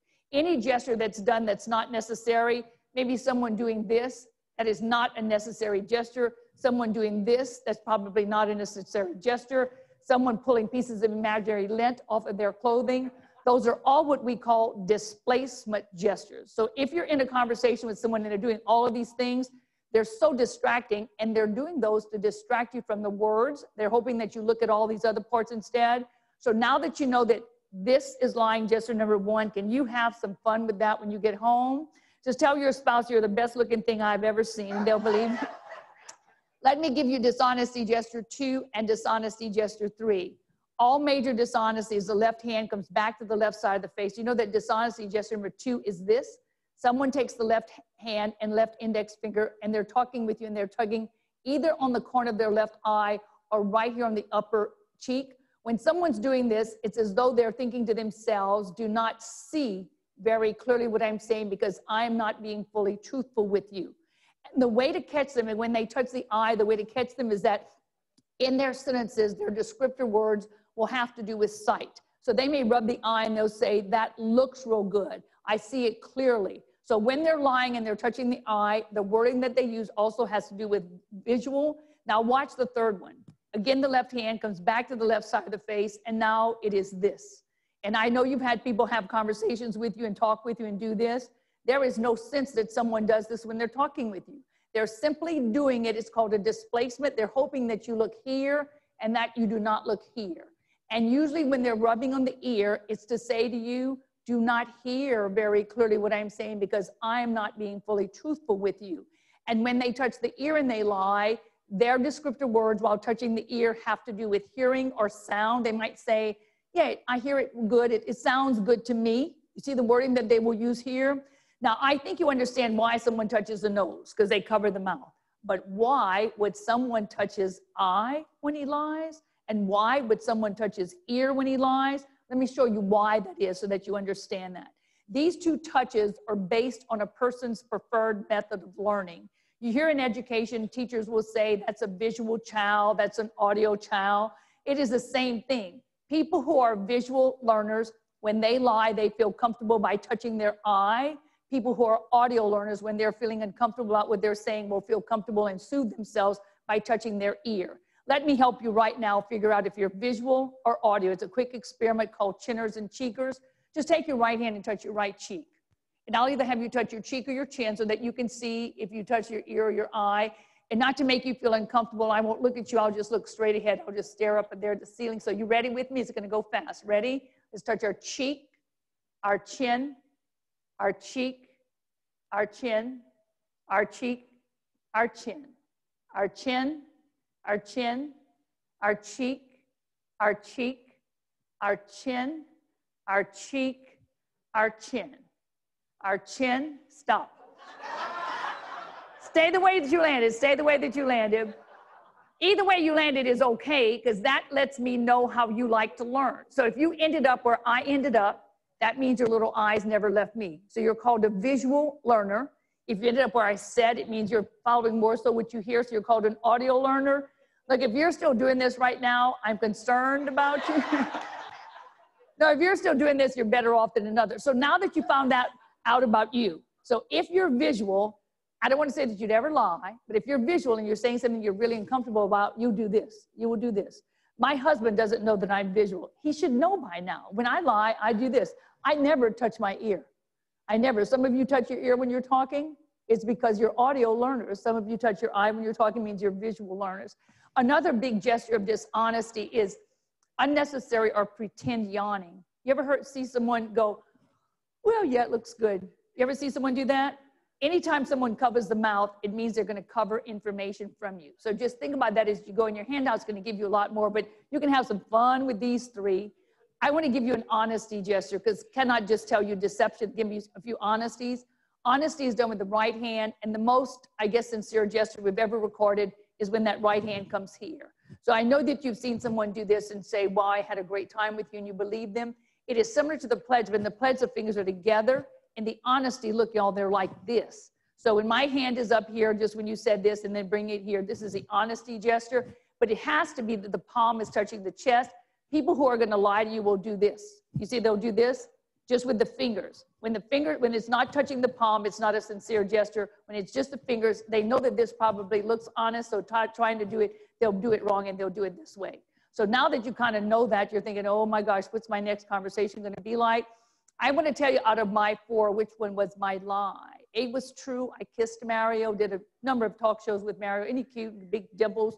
But I put my thumb up, and thumbs up are always proudness gestures. You might see someone do this. Even in a meeting, watch if people do this, or do they hide their thumbs. If their thumbs are up, it's usually that they're proud. Just kind of remember that. Some people do this, some people do this. So my A was true. My B was also true, because this is kind of military. Remember I said my college grade point average, and I know it's not real ladylike, but when we're speaking as speakers, we're kind of trained. My feet stayed exactly shoulder width apart, because, and you know, as a speaker, you think clearer when your weight is evenly distributed between your 2 feet. So that's why you see a speaker stand like this.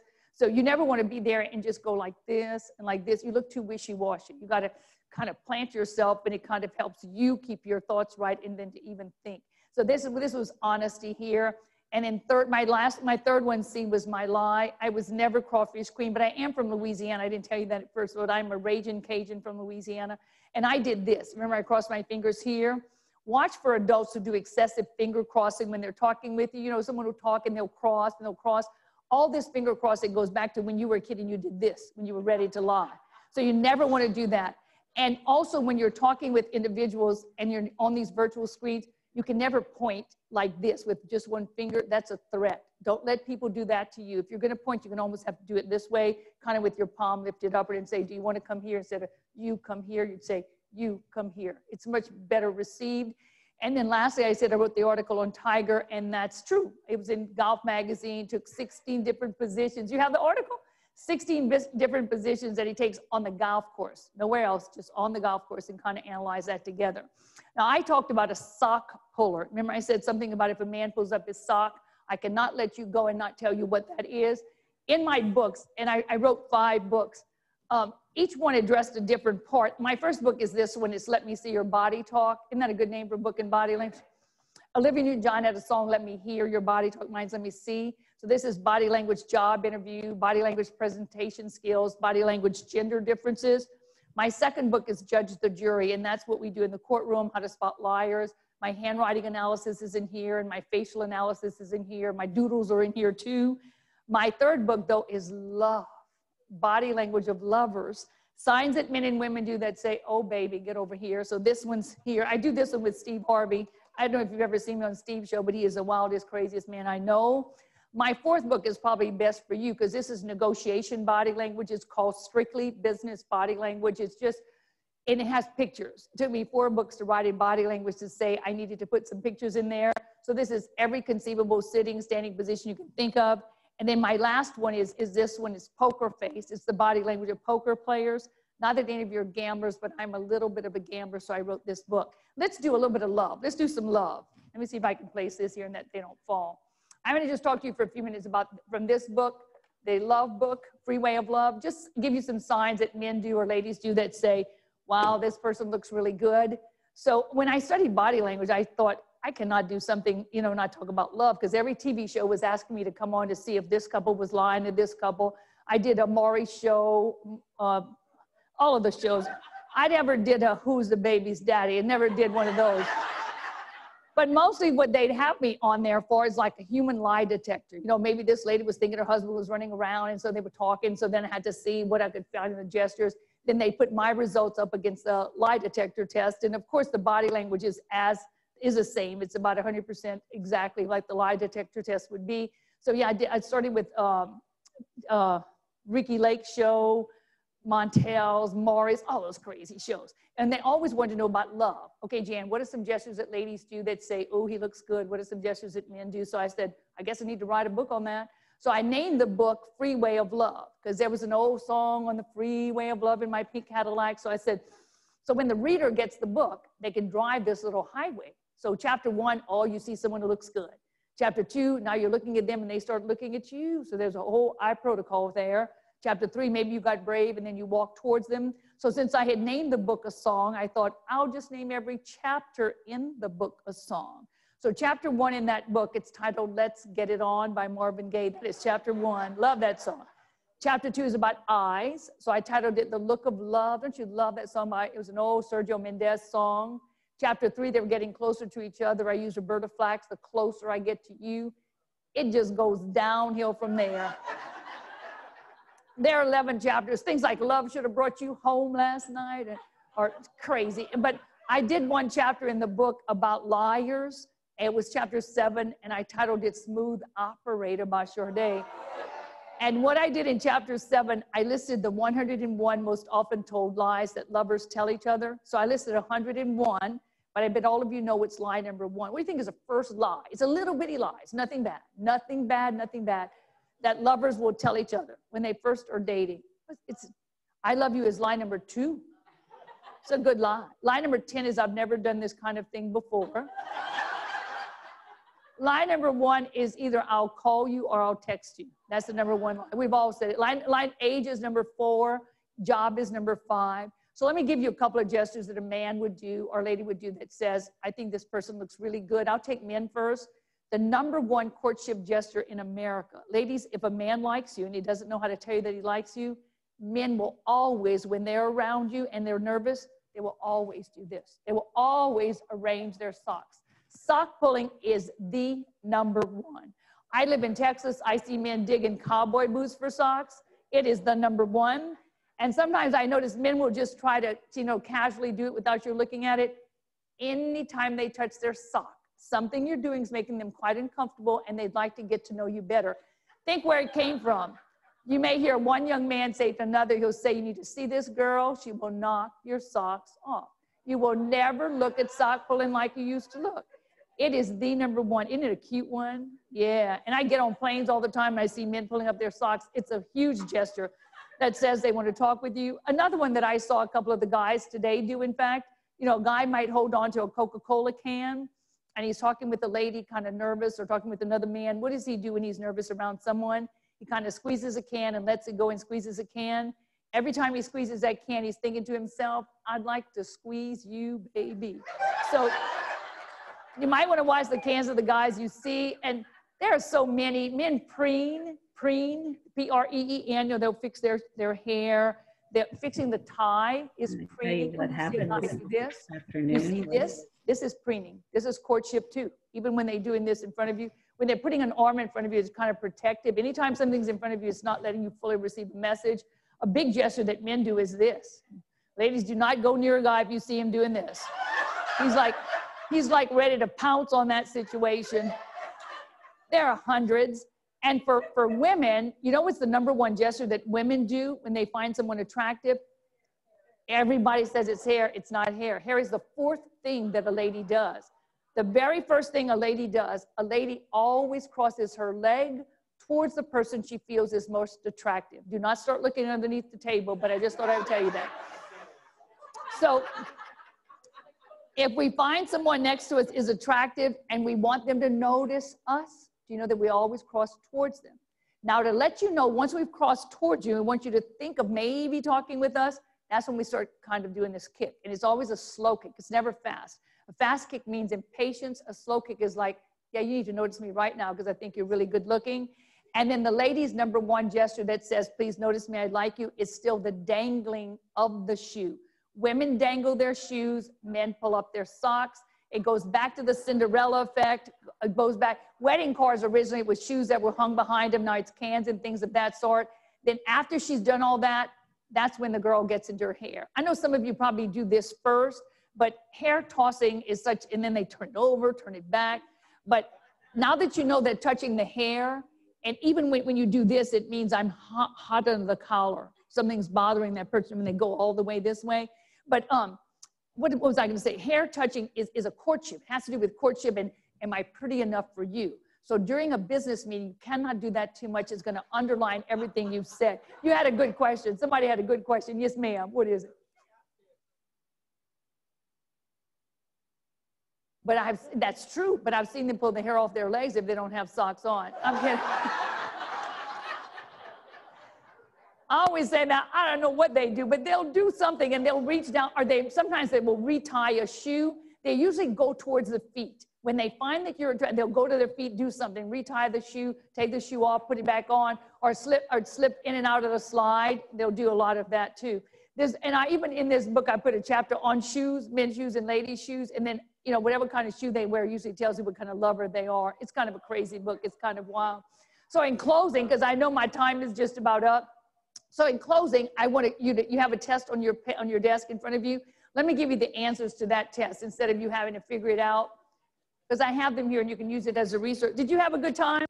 You loved, oh God, you're so sweet to say that. I had a good time too. Y'all are a good audience too. So number 1 says confident and focused. And what do you think the answer would be? It is C. So C is the steep one. You can fill it out and then you can use this. And we have some blank ones if you need them. The next one says assessing and evaluating would be what?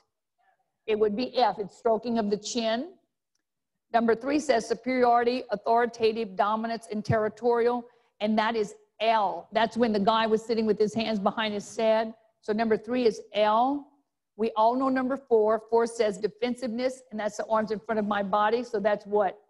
M. So number 4 is M like Mary. Number 5 says baseline behavior, and that was what? It was K. And look what K says, normal, natural behavior, body position. Number 6 says openness, likability, and warmth, and that is N. Palms facing forward in an upward in a 45-degree angle, torso lean, and a genuine smile. Number 7 is a micro expression, and that is J. I didn't talk about these too much, but it's a fleeting expression that comes on someone's face, 1/5 of a second. So number 7 is J. Number 8, disagreeable, argumentative. The key word here is shielding gesture.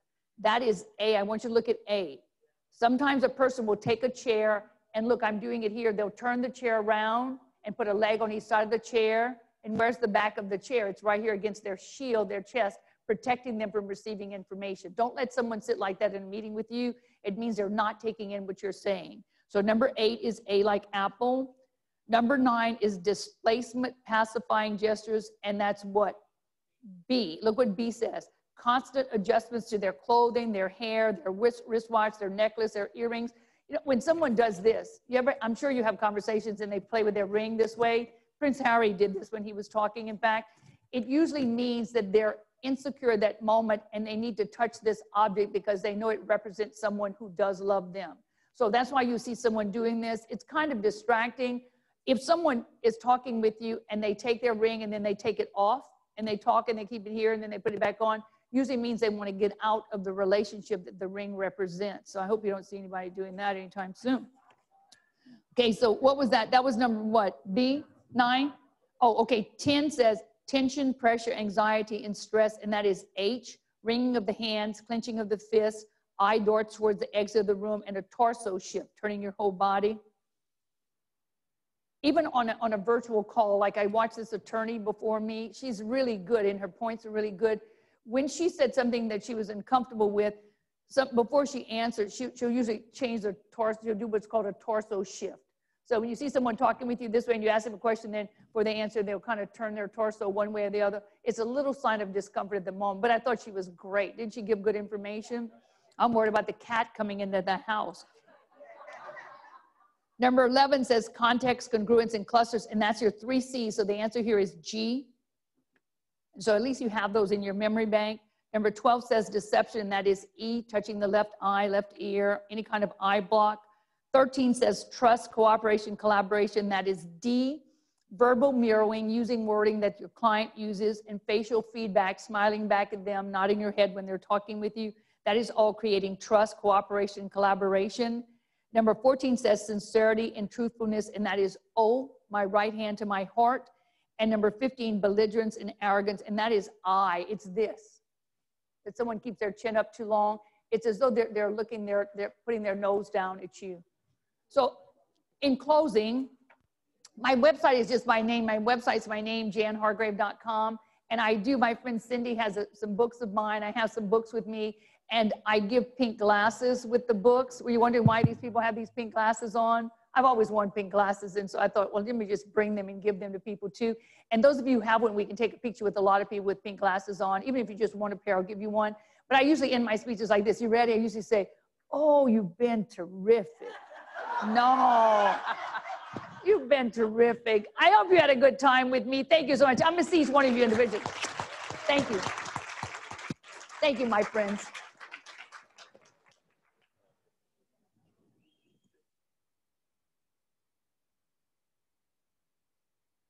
Good. Thank you, Jan. That was fabulous, wasn't it? Thank you. Why I invite her? Okay. She's going to be there for our networking that afterwards, but first we're going to do the last 500 drawing for everybody, and then we're going to do the 500 drawing for the in-person vendor tables. So sit tight. Here we go. Let's see. Where we go? Lindsay, can you please pick one of these for me? Huh? Oh. We'll have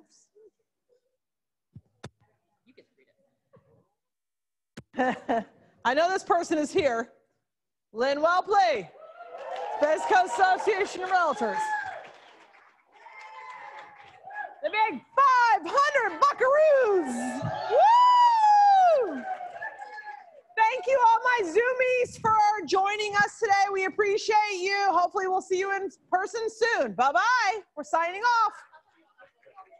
Oh, and one last thing before you sign off. We are going to get all the slides from all the presenters, and we'll send it out to everybody that was in attendance. So bye-bye, guys.